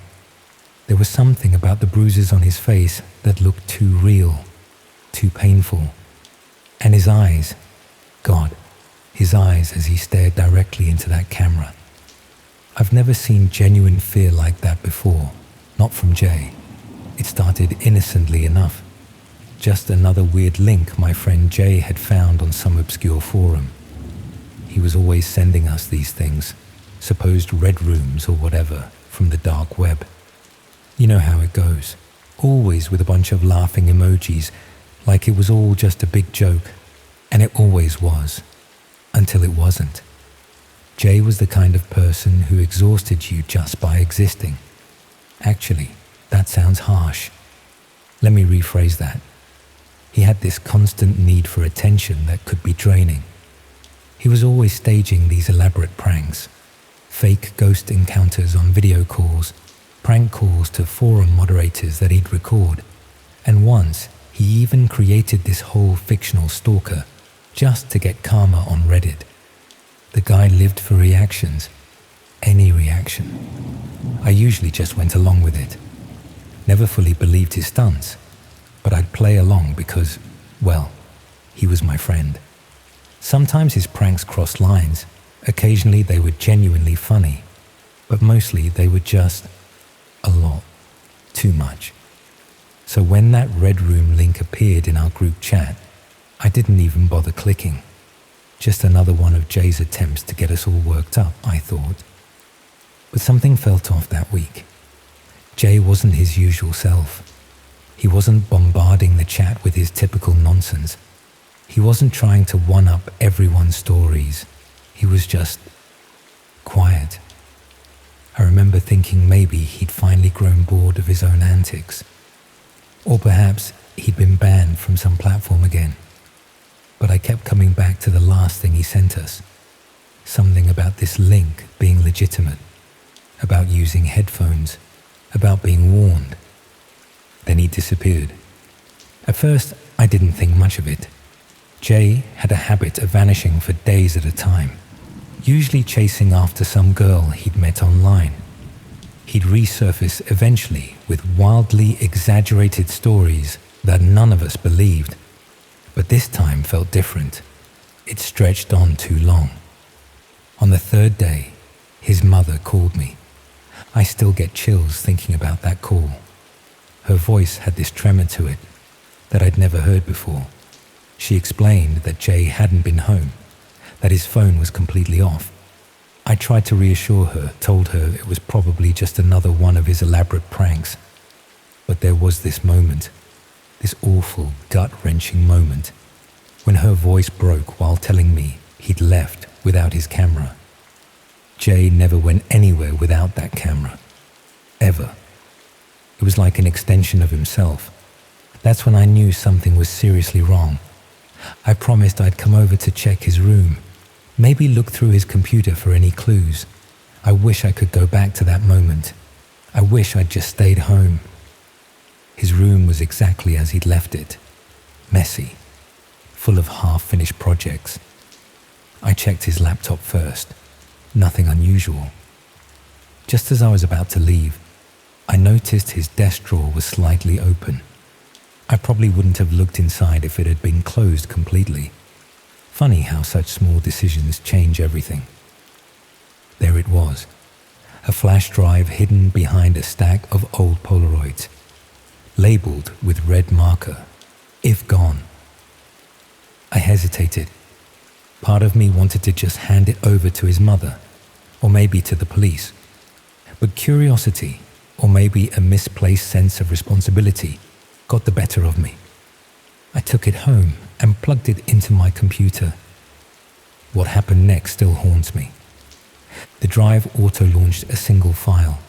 No name, no extension. Just static at first, and then there was Jay, tied to a metal chair. The lighting was dim, like there was a single bulb hanging somewhere just out of frame. He was gagged. He was crying, trying desperately to communicate something. He looked genuinely terrified. Not the fake scared he'd do for his videos, not acting. This was raw fear. I had to pause it. I physically couldn't continue watching. I remember standing up so fast my chair tipped over. I paced around my room, trying to convince myself this was just another one of his elaborate stunts. Maybe for a film project. Maybe for some weird internet challenge. but deep down I knew it wasn't. When I finally worked up the courage to look at the drive again, something impossible had happened. There were now 3 videos. I swear on everything I believe in, I hadn't downloaded anything else. I hadn't clicked anything. They just appeared. The second video was worse, much worse. Jay was still in that same chair, but his face was now swollen and bruised. His lip was split open, and his pinky finger, I still have nightmares about this, it was just gone. The stub was wrapped in dirty-looking duct tape and gauze, but it was clearly missing.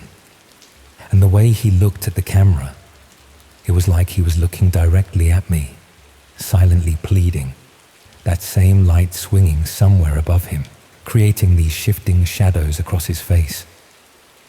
You know when something is so horrific your brain refuses to process it?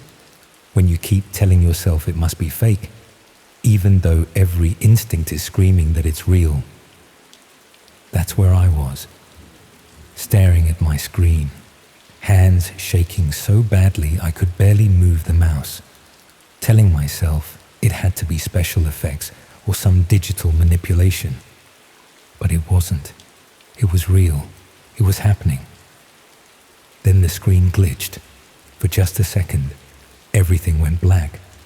When the image returned, there was text on the screen. Just one word: vote. I scrolled down without thinking, and that's when I saw them. 3 buttons below the video: remove left hand, pull tooth, no water for 24 hours. I froze. I couldn't comprehend what I was seeing. Was this some kind of sick interactive video? A game? I didn't mean to interact with it at all, but I hovered my cursor over the no water option just to see if it was actually clickable. The screen blinked. A message appeared. Your vote has been counted. I panicked. I ripped the flash drive out of my computer so violently I'm surprised it didn't break. I ran to the bathroom and threw up. I couldn't stop shaking. I was convinced I'd done something terrible, that I'd somehow participated in whatever nightmare Jay was trapped in, that I'd made things worse. Later that night, after hours of pacing and panicking, I checked the drive again. There was a 4th file. Same setup, same chair, same swinging light. But now Jay was blindfolded, still gagged. There were these horrible marks on his arms, like wires had been wrapped around them and pulled tight. I could barely bring myself to watch, but I forced myself to. I needed to understand what was happening. At the very end of the clip, just before it cut to black, Jay moved his lips. There was no sound, but I could read what he was trying to say. One word: run. I didn't sleep that night, or the next. I kept seeing his face when I closed my eyes. The following morning, I took everything to the police. The drive, the videos, the voting page. I showed them all of it. I was desperate for them to tell me it was all an elaborate hoax, that Jay was fine, that this was just some dark corner of the internet playing tricks on me. But they couldn't say that. Instead, they told me there was no way to trace where the files had come from. The metadata had been wiped clean. The source was encrypted. Whoever was behind this knew exactly what they were doing. They took the drive as evidence and told me not to share anything about this online. Then they sent me home. That was 3 weeks ago. Jay is still missing. His room remains untouched. His camera still sits on his desk where he left it. His mother calls me every day, asking if I've heard anything new. I never know what to tell her. I've deleted our group chat, blocked everyone else who was in it. I don't even open my browser without a VPN now. I've become paranoid about everything digital. Every link, every file, every innocent-looking attachment. Sometimes I dream about that swinging light bulb, that dull, rhythmic sway casting moving shadows. I can hear it even when I'm awake, that faint, creaking sound. The last thing Jay told us before he disappeared was that clicking the link could get us killed. I laughed it off then. I'm not laughing anymore.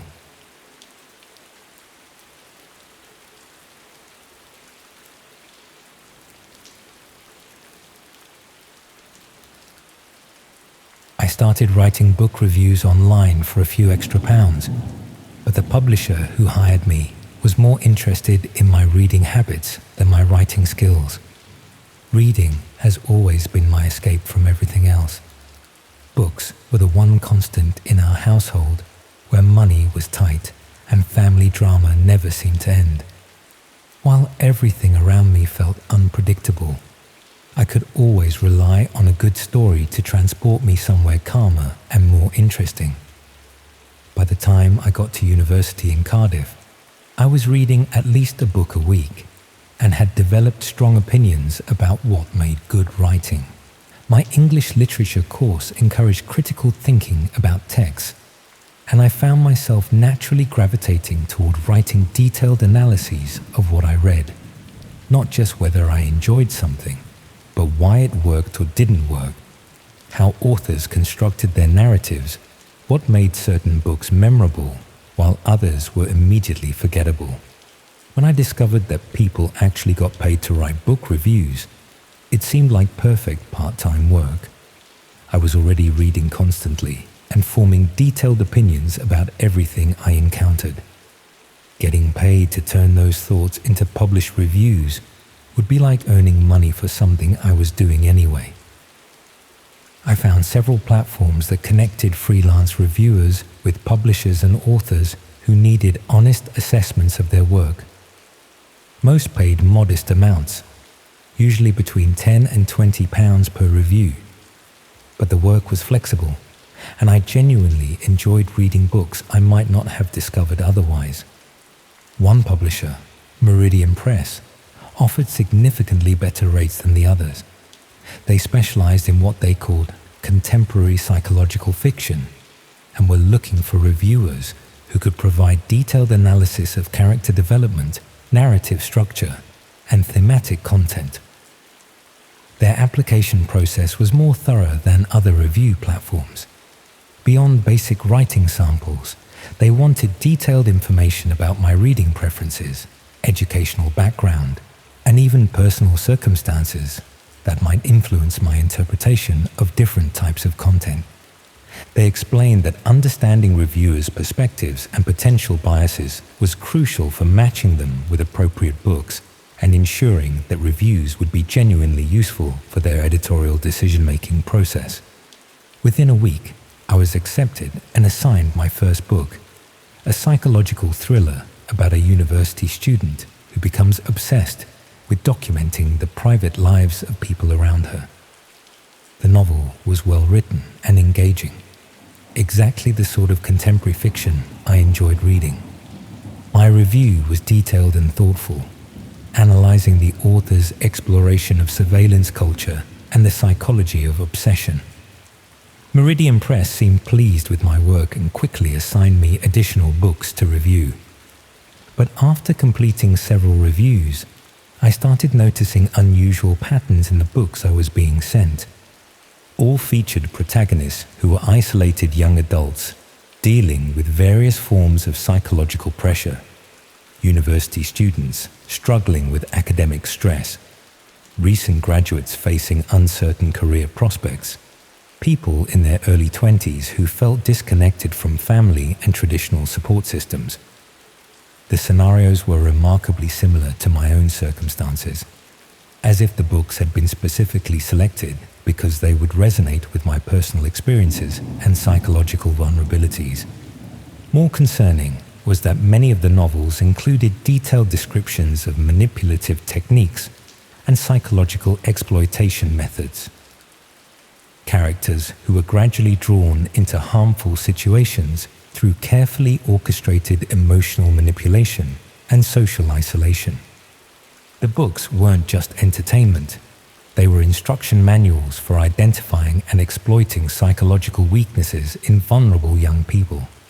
When I mentioned these thematic similarities to my contact at Meridian Press, They explained that focusing on specific psychological themes helped them develop expertise in particular niches of contemporary fiction. Understanding how different authors approach similar subjects would help them identify promising manuscripts and provide better editorial guidance.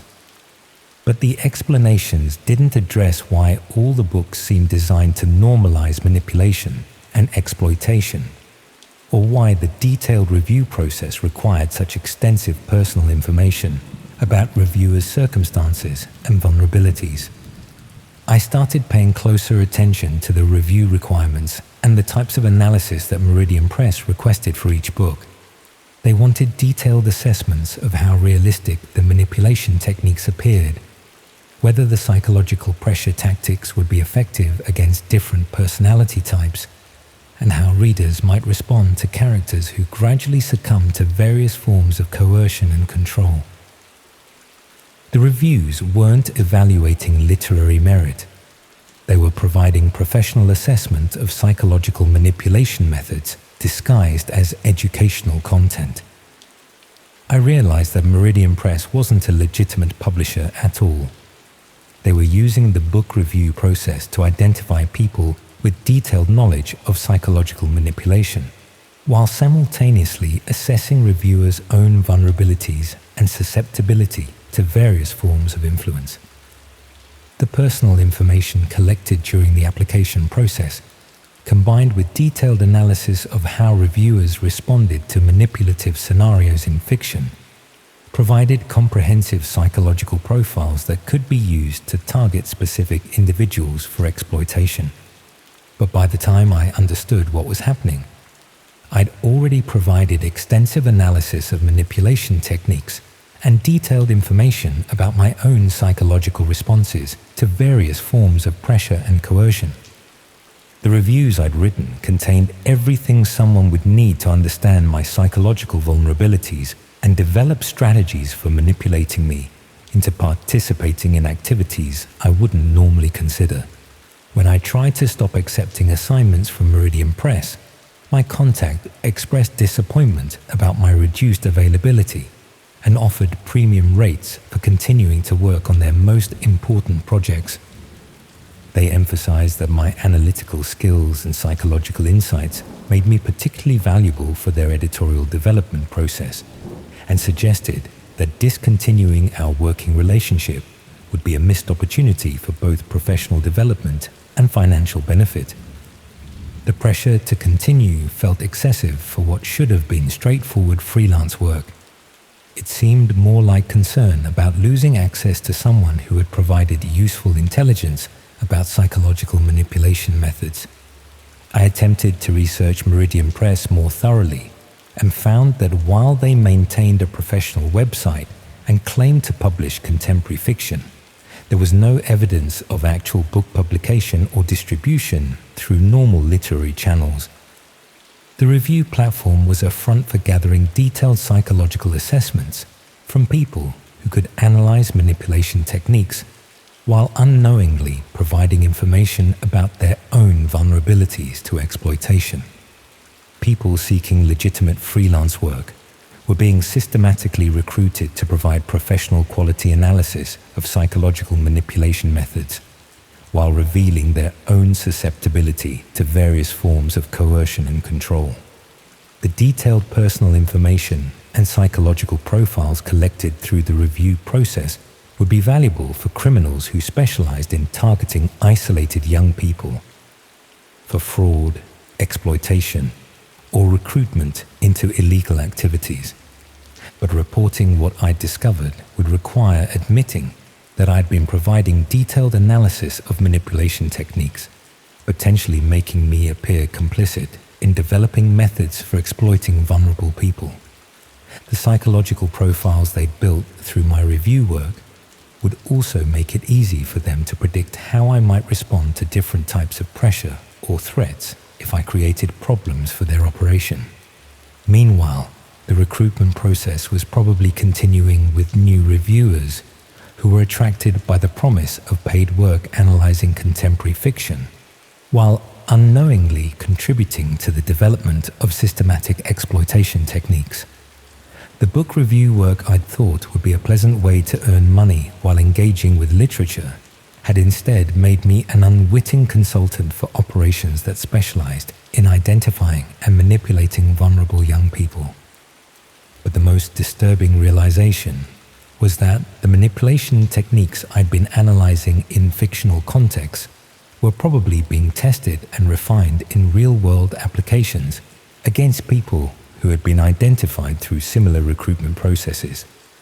The detailed psychological assessments collected through fake review platforms were being used to facilitate actual exploitation of people who trusted educational and literary organizations to provide legitimate opportunities rather than systematic recruitment for criminal activities. I never completed another review for Meridian Press or any similar platform, but I remain concerned about how the psychological profiles and manipulation analysis I'd provided might eventually be used against me or other people who had been identified as suitable targets. After I'd stopped all contact with Meridian Press, I received a package containing several books I'd never ordered, along with a note explaining that they were advance copies of novels that had been selected specifically for my reading preferences and psychological profile, with an invitation to provide detailed analysis of the manipulation techniques described in each story.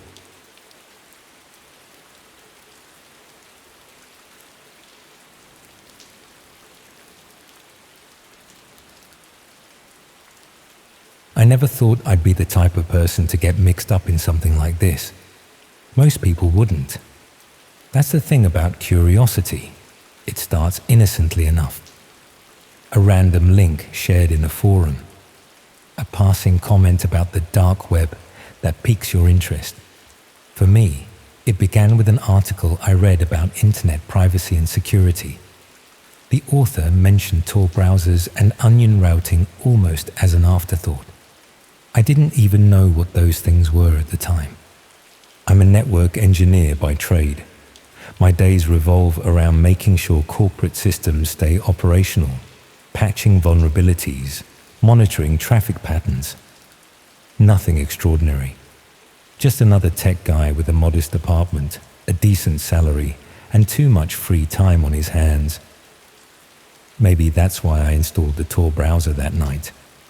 Professional development, I told myself. Good to understand how these things work.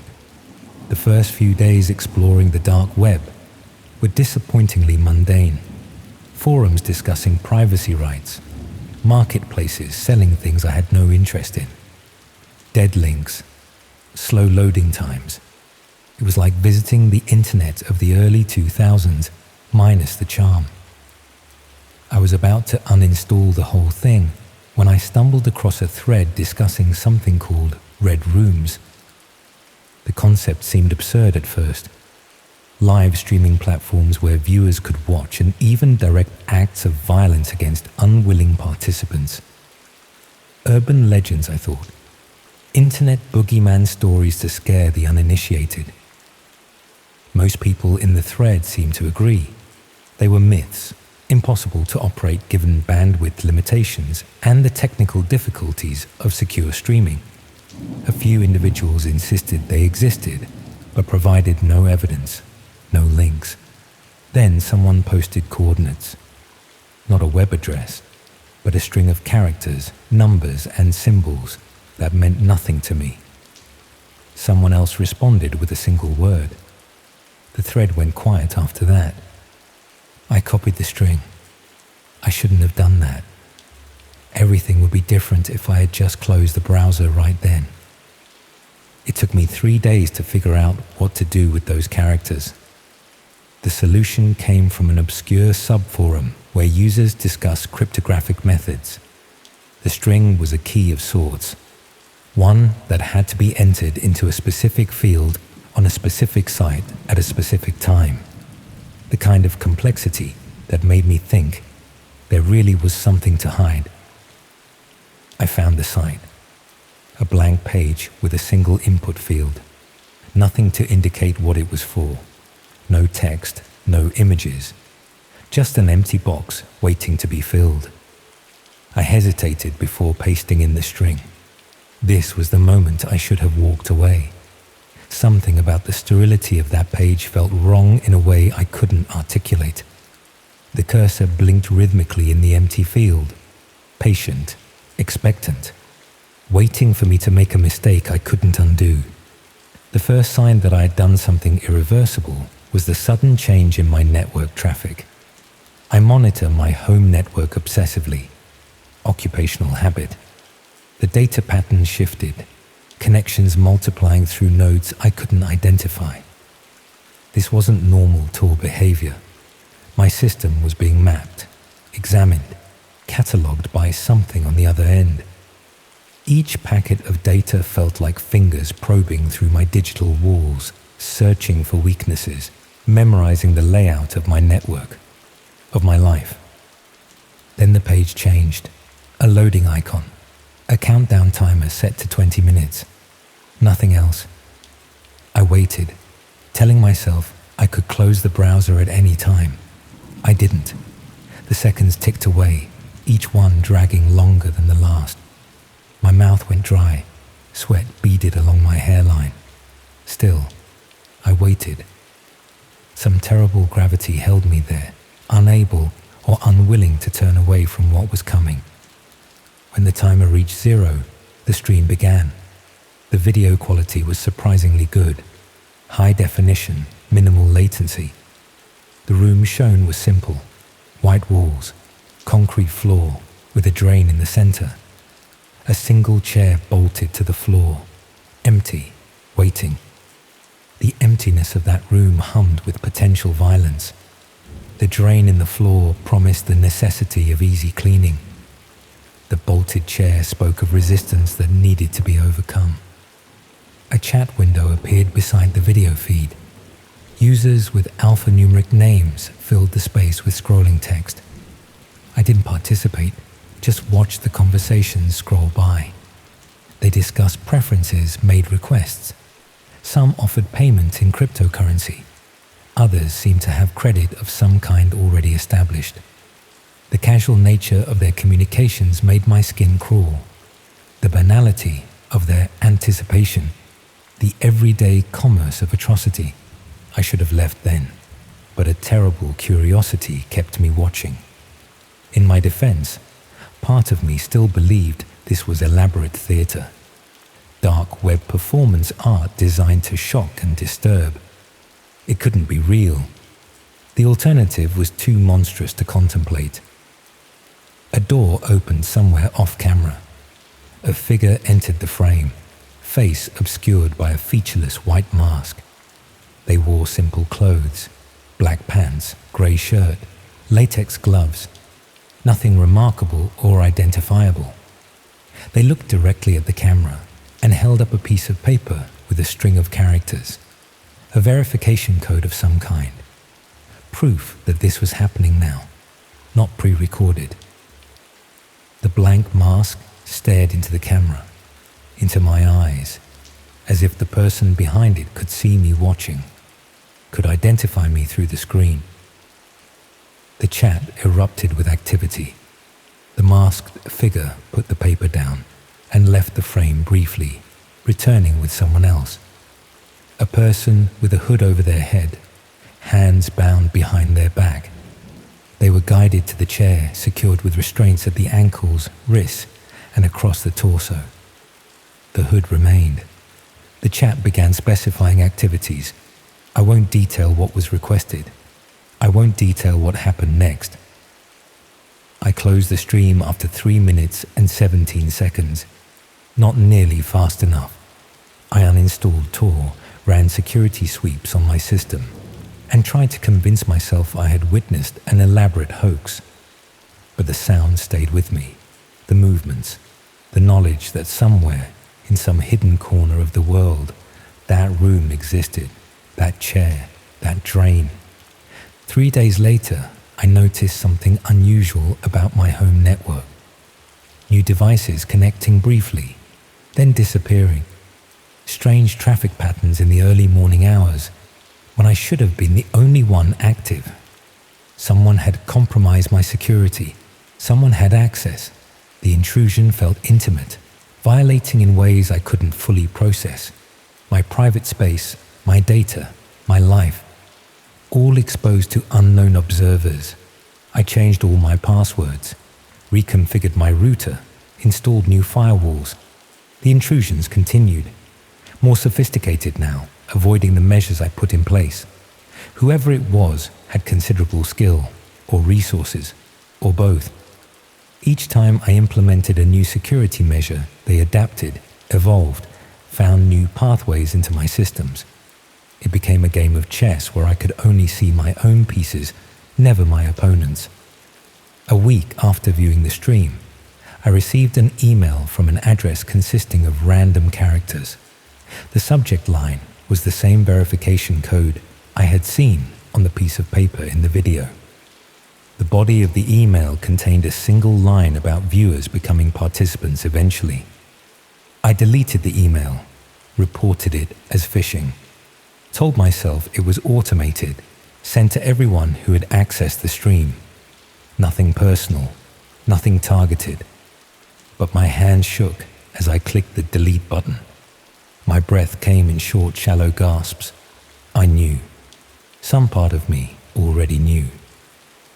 Then the real messages started arriving.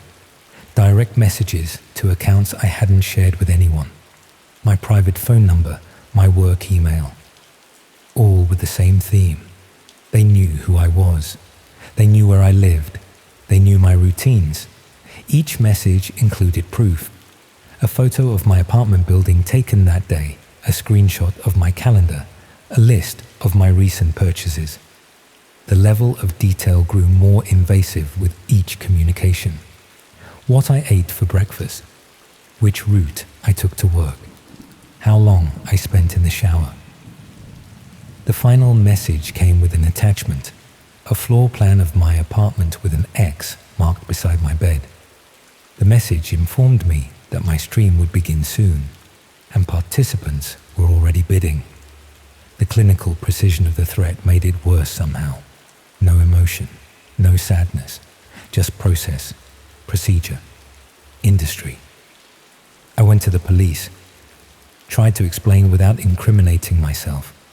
They took notes, offered to send a patrol car by my building, suggested I was being targeted by standard identity thieves.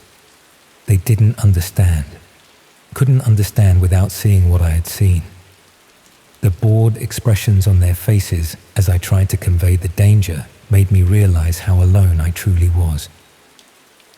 I stayed in a hotel that night, paid in cash, used a fake name, didn't bring any devices with me, just sat in the room with the chain on the door, watching the parking lot through a gap in the curtains. Nothing happened. No one came. Hours stretched into eternity as I waited for a threat that never materialized. Sleep came in brief, restless intervals, interrupted by the slightest sounds from neighboring rooms or the hallway outside. I returned home the next day, convinced I had overreacted. The apartment was exactly as I had left it. No signs of entry, no disturbance. I ran more security scans, changed the locks, installed a camera system. Life began to feel normal again as days passed without incident, but the normalcy felt thin, fragile, like ice forming over a dark lake. I went through the motions of my routine while constantly looking over my shoulder, checking reflections in windows, scanning crowds for watching eyes. 2 weeks later, as I was falling asleep, I heard a notification sound from my phone. A new email. The verification code as the subject line again. The body contained a link and words about my viewership making something possible. I didn't click the link. Deleted the email immediately. Blocked the sender. Tried to go back to sleep. The darkness of my bedroom seemed deeper somehow, the shadows more substantial. My heartbeat echoed in my ears, too loud, too fast. Sleep retreated beyond my reach. That's when I heard the knock at my door. Not a pounding or frantic banging, Just 3 measured, deliberate knocks. Professional. Patient. The sound cut through the silence of my apartment with surgical precision. My entire body went rigid, paralyzed by the confirmation of my worst fears. I checked the camera feed on my phone. No one appeared on the screen. Just an empty hallway. The emptiness seemed wrong somehow, unnatural, as if the space itself had been hollowed out. Reality thinned to allow something through. Another knock. Same pattern. Same deliberate pacing. The sound seemed to reverberate through my bones, setting my teeth on edge. The empty hallway on my phone screen made no sense. The knocking made no sense. Nothing made sense anymore. I called the police, whispering my address, explaining there was someone at my door. They promised to send someone, asked if I could stay on the line. I agreed, keeping my voice low. The dispatcher's voice in my ear provided a tenuous connection to normality, to safety. I clung to it even as another set of knocks came. The knocking came a 3rd time. I moved as quietly as I could to the door, looked through the peephole. The hallway was empty, not just unoccupied, but empty in a way that defied explanation. The familiar corridor seemed distorted, stretched, as if viewed through warped glass. And still, no one visible who could be causing the sound. A 4th knock, right in front of me. Impossible, with no one there. The sound now originating centimeters from my face. I could feel the vibration of it through the door, against my forehead pressed to the peephole. A knock from nothing, from nowhere, from no one. I backed away from the door, explained to the dispatcher what was happening. They asked me to verify my address again, told me units were 3 minutes away. Their voice sounded distant now, underwater, unreachable. The connection failing as reality unraveled around me. The knocking stopped. My phone chimed with a new notification. A text message from my own number informing me they were already inside. The words glowed on the screen. Impossible, yet undeniable.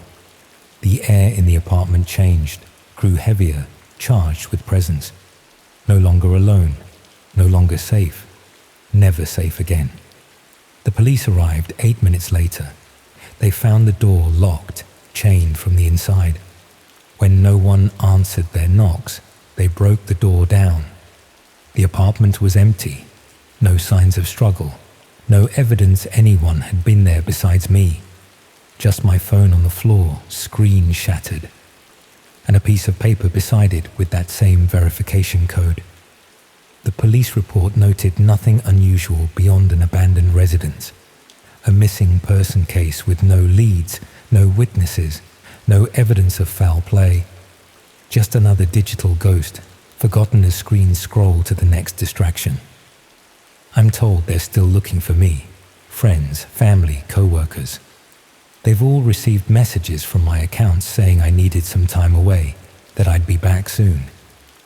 The messages include details only I would know, use phrases and expressions specific to me. Perfect digital forgeries maintaining the illusion that I still exist in the world I once knew. They aren't from me. I don't know where I am. The room has white walls, concrete floor with a drain in the center, a single chair that I'm secured to. There's a camera mounted in the corner, its red light constantly on, watching, streaming. The light never blinks, never wavers. A mechanical eye broadcasting my existence to unseen watchers. Sometimes I hear notifications through the walls. Sounds like bids being placed. Sounds like viewers making requests. The same commerce I once witnessed now cycles back to me. The drain in the floor waits patiently. The restraints hold firm.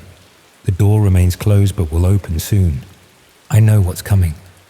I've seen this stream before. The other side of the screen now. The other side of the mask. Participant, no longer viewer. If you're reading this, it's because someone wants my story shared, a warning perhaps, or an advertisement. The truth doesn't matter anymore. Only the stream matters. Only the viewers matter. Be careful what you look for online. Be careful what you allow yourself to witness. The line between viewer and participant is thinner than you think. A membrane easily punctured. A boundary easily crossed. And if you hear that measured knock at your door someday, don't answer.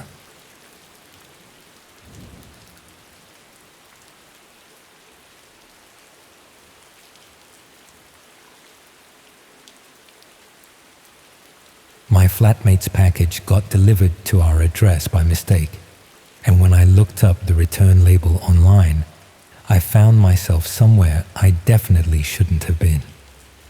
The box was sitting by our front door when I got back from lectures, addressed to someone called Marcus Webb at our flat number, but with a completely different street name. Obviously, a delivery error. Happens all the time in student areas where drivers are dealing with confusing addresses and residents who change every year. I brought it inside thinking I'd drop it round to the correct address later, but curiosity got the better of me, and I had a closer look at the sender details. The return address was just a P.O. box number, no company name or individual sender listed. The package itself was surprisingly heavy for its size. Maybe the weight of a thick textbook, but in a box that looked like it should contain something much lighter.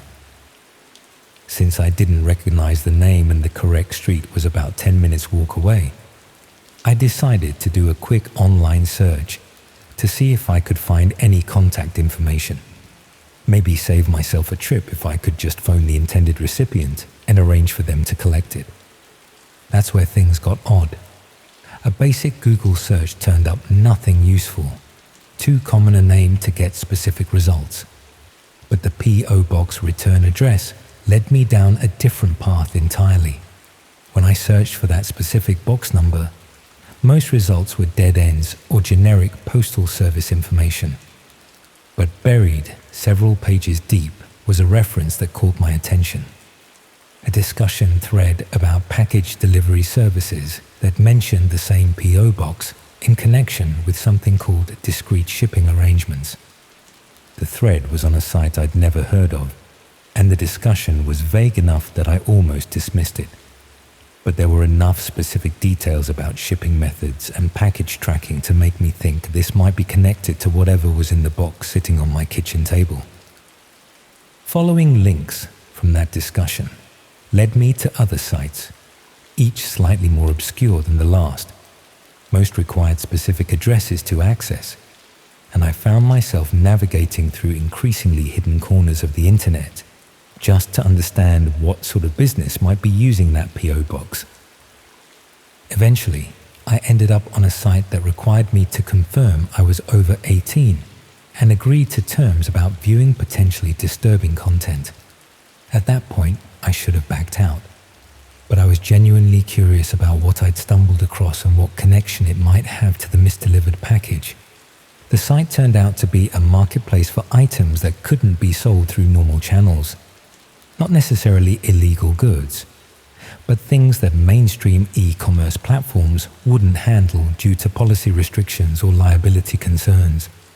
Most listings were for collectibles, vintage items, or specialty products that were difficult to find elsewhere.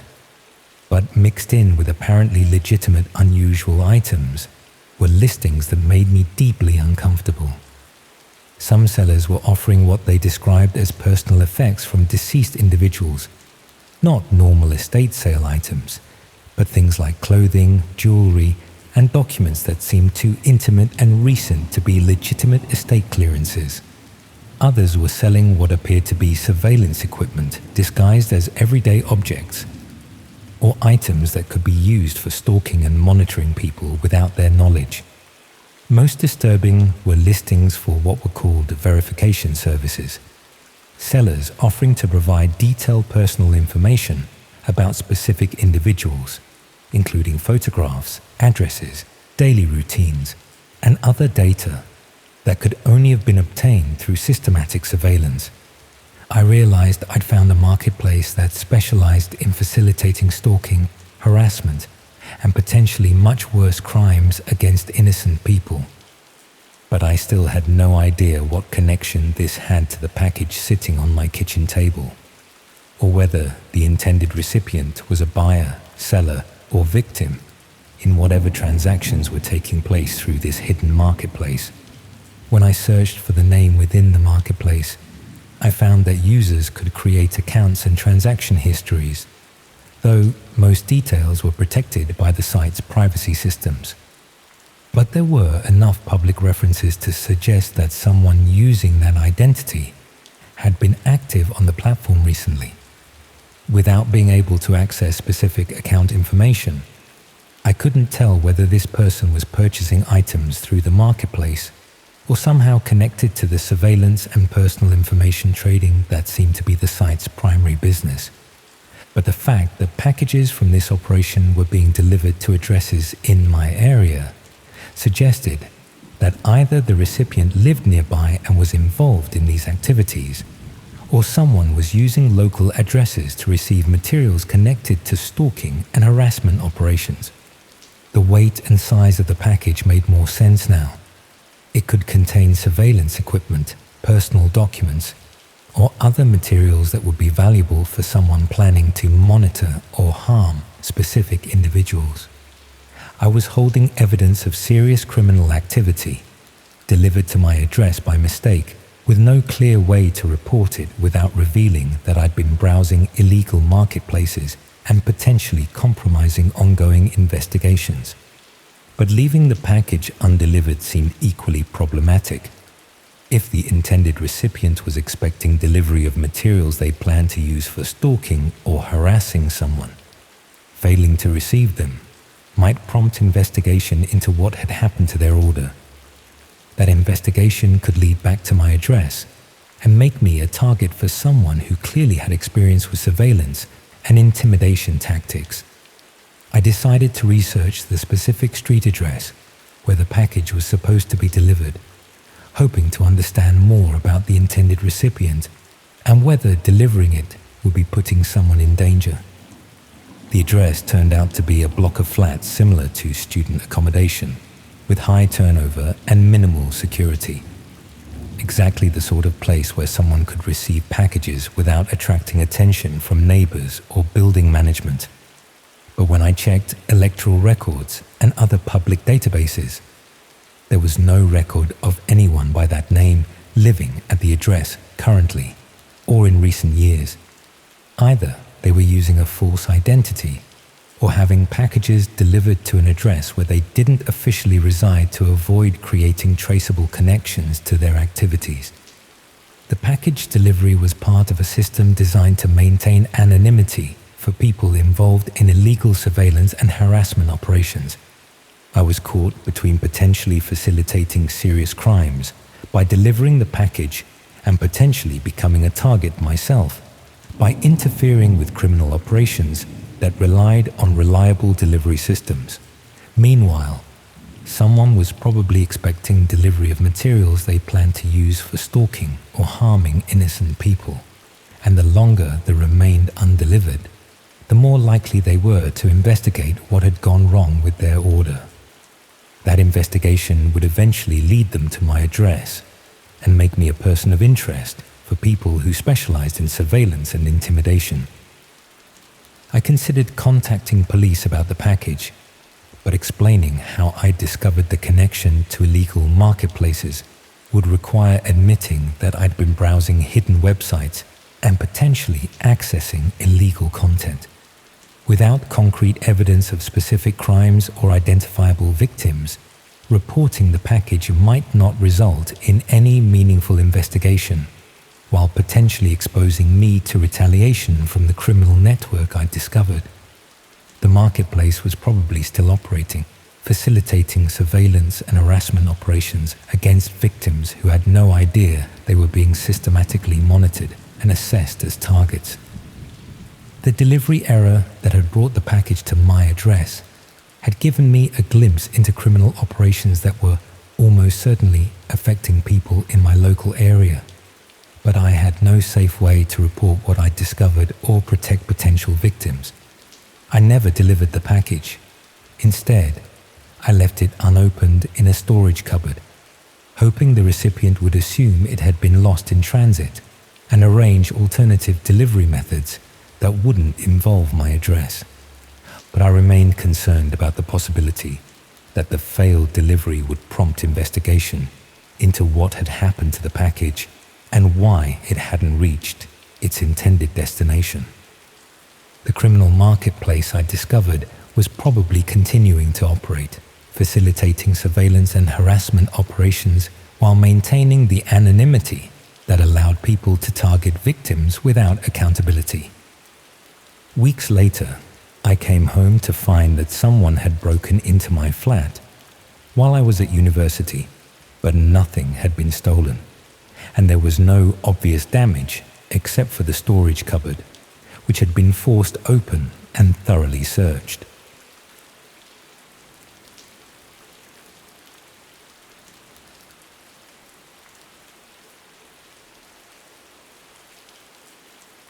I'm not the sort of person who usually gets mixed up in anything interesting, which is probably why what happened to me feels so surreal even now.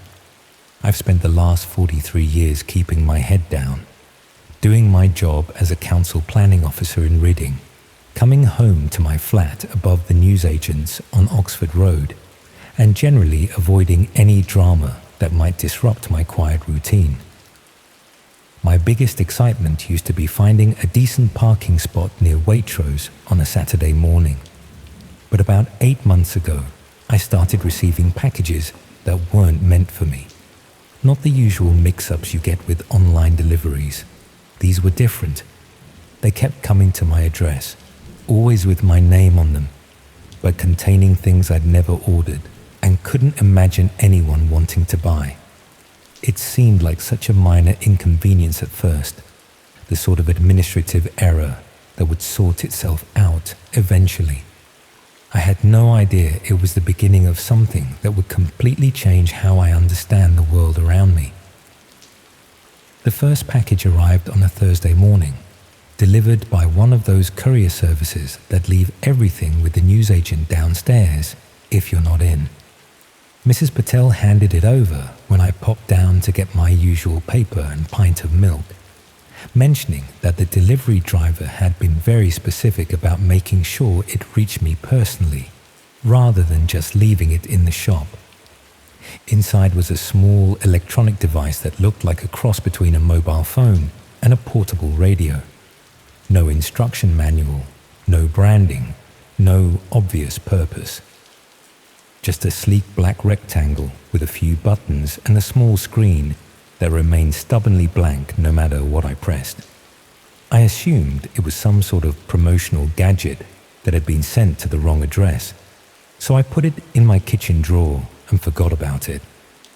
The second package came about a fortnight later.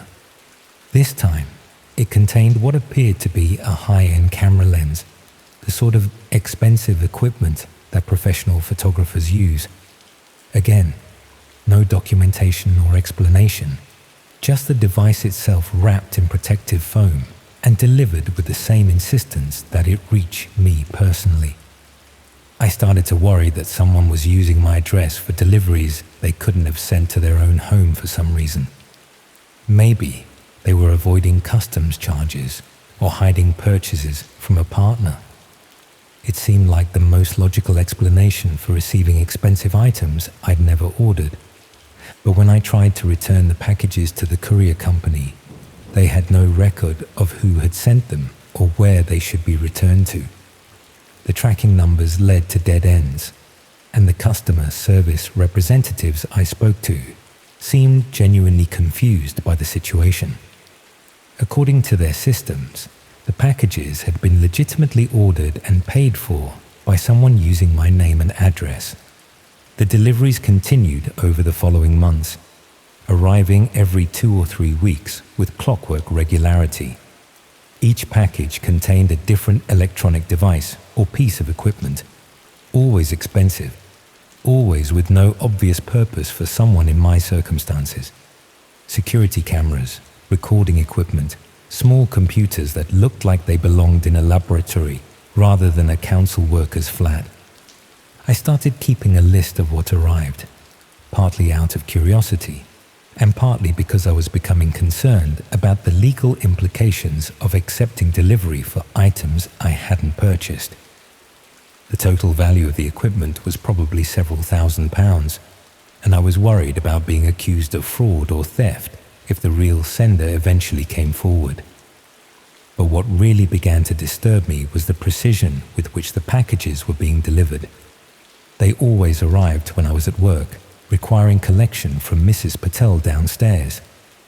The courier drivers always insisted on confirmation that the recipient lived at my address and worked regular office hours.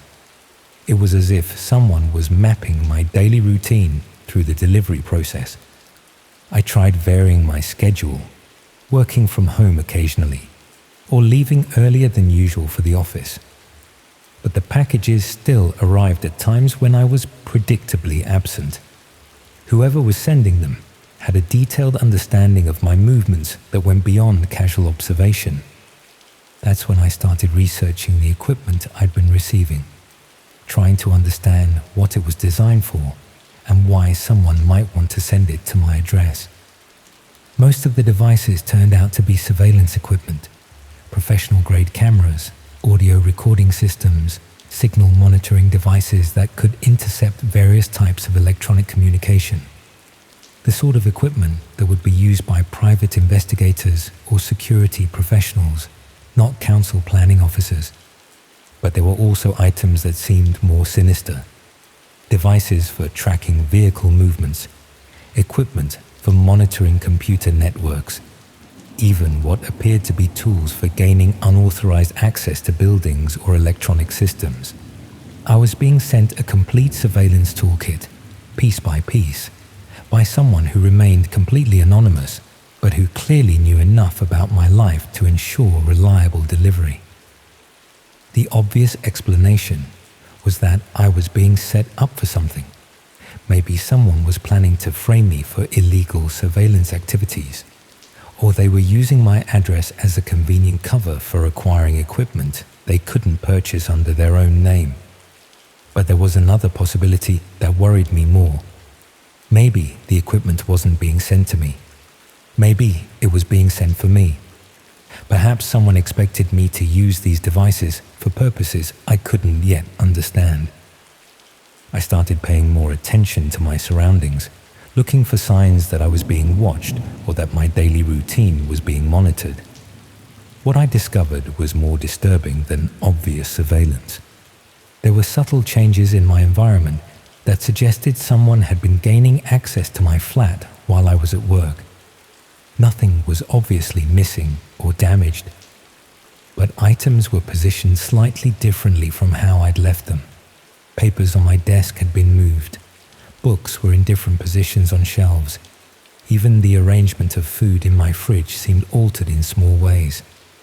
Someone was conducting regular searches of my property, presumably looking for the surveillance equipment that was being delivered or checking how I was responding to receiving it.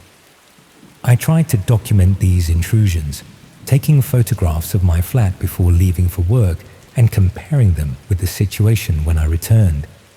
The differences were always subtle but consistent, clear evidence that someone was entering my property on a regular basis.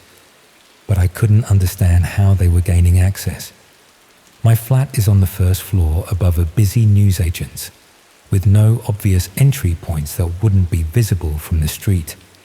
The locks hadn't been tampered with, and Mrs. Patel downstairs insisted she hadn't given anyone access to the building.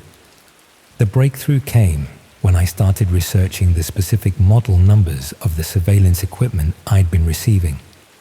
Following various technical specifications and user manuals led me into online communities where people discussed more specialized uses for this type of equipment. Some of these communities operated through private channels that required special access methods to reach. Eventually, I found myself exploring parts of the internet that exist beyond normal search engines and standard websites. What I discovered was that the equipment being delivered to my flat wasn't random. It was part of a complete surveillance system designed for monitoring specific types of targets. The platforms I accessed contained detailed guides for using the exact devices I'd been receiving, along with case studies showing how they could be deployed for comprehensive monitoring of individuals who remained unaware they were being observed. But more disturbing was the realization that these communities weren't just sharing technical information. They were coordinating actual surveillance operations against real people. There were discussion threads about ongoing projects in various UK cities, including Reading, where teams of people were using this type of equipment to monitor selected individuals for reasons that weren't entirely clear, but were obviously not benign. My own situation was discussed in detail, with references to the delivery schedule, my daily routine, and even speculation about how I might react when I eventually discovered the true purpose of the equipment being sent to me. I was a subject in someone's surveillance experiment, and the delivery of monitoring equipment was part of a larger operation designed to test my responses and gather intelligence about my behavior. But the most chilling discovery was that I wasn't expected to remain passive. The discussions suggested that recipients of surveillance equipment were eventually supposed to start using it, either voluntarily or under some form of coercion. The equipment wasn't just being delivered for storage. It was being provided so that I could be recruited into conducting surveillance operations on other targets. The community operated like a pyramid scheme, where existing subjects were gradually converted into operators who would identify and monitor new targets. The surveillance equipment was both a tool for monitoring my compliance and a resource for whatever operations I would eventually be expected to conduct. But if I refused to cooperate, or if I attempted to expose their activities, there were detailed contingency plans for ensuring my silence. The discussions included comprehensive intelligence about my personal circumstances, professional relationships, and potential vulnerabilities that could be exploited to force cooperation. They knew about my mortgage payments, my elderly mother in Swindon, my concerns about job security at the council. They had built a complete profile of my life and identified multiple pressure points that could be used to manipulate my behavior if recruitment through gradual exposure to their community proved unsuccessful. I realized that the months of mysterious deliveries and subtle intrusions had been an assessment period, during which they'd evaluated my suitability for recruitment and gathered the intelligence needed to ensure my eventual compliance. But understanding their strategy didn't provide any obvious path toward escape. They had demonstrated their ability to access my property at will, monitor my daily activities, and manipulate my environment in ways that remained largely undetectable. Even if I reported their activities to the police, what evidence could I provide beyond a collection of surveillance equipment that had been legitimately delivered to my address? The online communities operated through platforms that would be virtually impossible for authorities to investigate.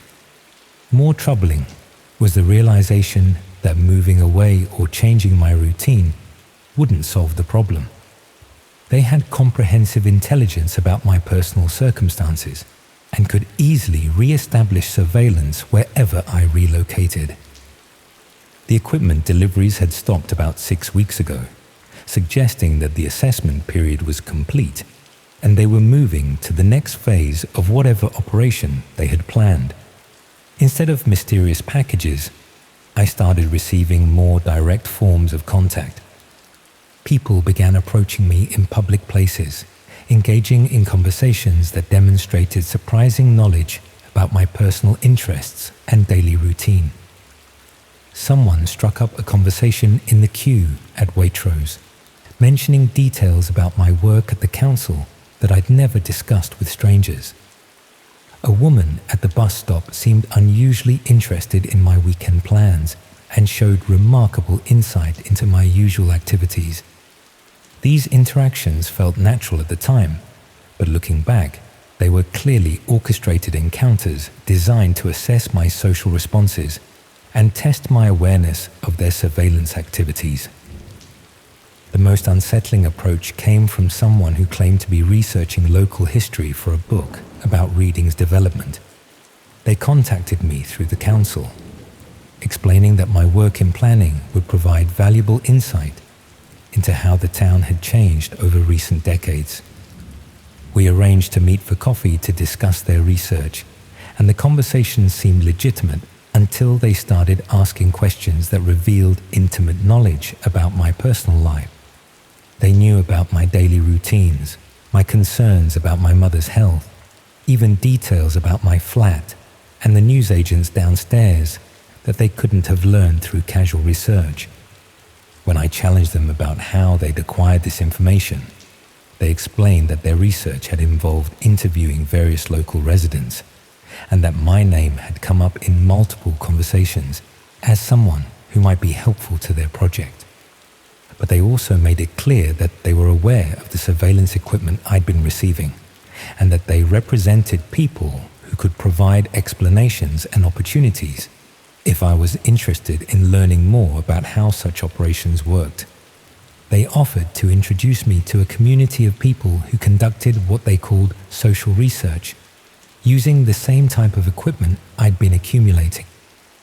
The work was well paid and involved gathering information about ordinary people's daily lives for purposes that were described as academic, but which obviously had commercial or political applications.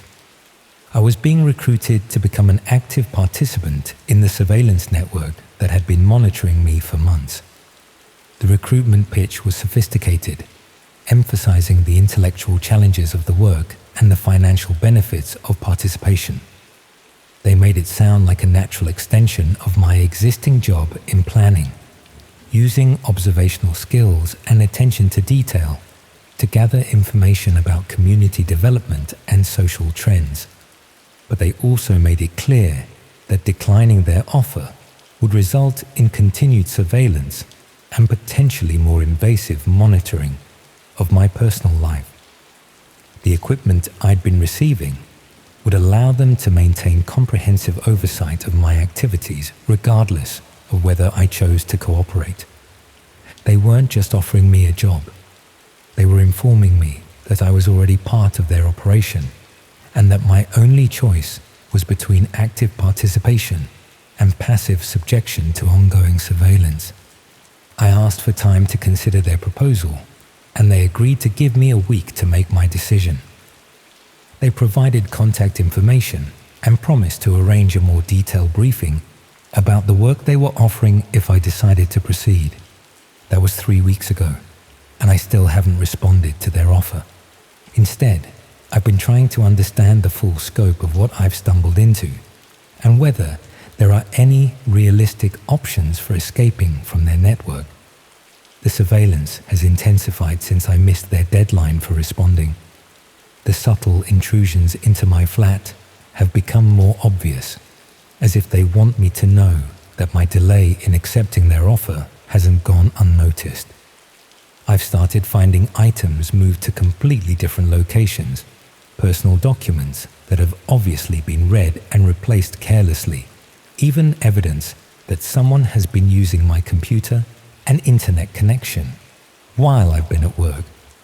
But they've also escalated to more direct forms of pressure. My mother received an unexpected visit from someone claiming to be conducting a survey about care services for elderly residents. The visitor asked detailed questions about her health, her daily routine, and her family relationships, including specific inquiries about her son, who worked for Reading Borough Council. My supervisor at work mentioned that someone had been asking questions about my performance and reliability, supposedly as part of a reference check for a new position I'd applied for. I haven't applied for any other jobs, and my supervisor seemed puzzled by the inquiry, but hadn't thought to question it at the time. they're demonstrating their ability to reach into every aspect of my personal and professional life, making it clear that continued resistance will result in escalating pressure on everyone connected to me. But perhaps most disturbing is the realization that my situation isn't unique. I've started noticing other people in Reading who seem to be going through similar experiences. Individuals who appear confused or anxious in public places, who seem to be looking over their shoulders or checking for surveillance, who have the same slightly paranoid demeanor that I've developed over recent months. Yesterday, I saw a man at the library frantically researching surveillance equipment on the public computers, looking up the same model numbers I've been investigating. When our eyes met, there was a moment of mutual recognition. He was clearly dealing with the same type of situation I've been experiencing. We didn't speak, but I could see in his expression the same combination of fear and confusion that I feel whenever I think about what's been happening to me. I think there are dozens of people in Reading who are being subjected to similar recruitment processes, all of them gradually being drawn into a surveillance network that operates by converting its targets into willing participants. The scale of the operation suggests it extends far beyond Reading, probably covering most major towns and cities across the UK. They're building a comprehensive monitoring system using ordinary people who are coerced into gathering intelligence about their neighbors, colleagues, and local communities. The most terrifying aspect is how legitimate it all appears from the outside. The recruitment process looks like job interviews, the surveillance activities are disguised as social research, and the pressure tactics are subtle enough to avoid attracting official attention. Anyone who tries to expose what's happening would sound paranoid or delusional, especially since the evidence is largely circumstantial, and the online communities operate through platforms that authorities couldn't easily investigate. I've been sitting in my flat for the past hour, staring at the contact information they gave me 3 weeks ago, trying to decide whether to call them and accept their recruitment offer. The alternative seems to be escalating surveillance and increasing pressure on people I care about, combined with the knowledge that my situation will only get worse the longer I resist. But I also know that once I become an active participant in their network, I'll be complicit in subjecting other people to the same experience I've been going through. The surveillance equipment sitting in my kitchen drawer isn't just evidence of what's been done to me. It's the tools they expect me to use against whoever they decide should be the next target. I can hear someone moving around downstairs in Mrs. Patel's shop, even though it's well past closing time. The footsteps are too heavy to be hers, and they seem to be moving around the building rather than conducting normal shop activities. I think my week of additional consideration time has run out, and they've decided to accelerate the recruitment process. There's someone coming up the stairs now, moving slowly and deliberately, stopping at each landing as if checking door numbers or listening for activity inside the flats. The footsteps have stopped outside my door. I think I'm about to discover what happens to people who take too long to accept their recruitment offers.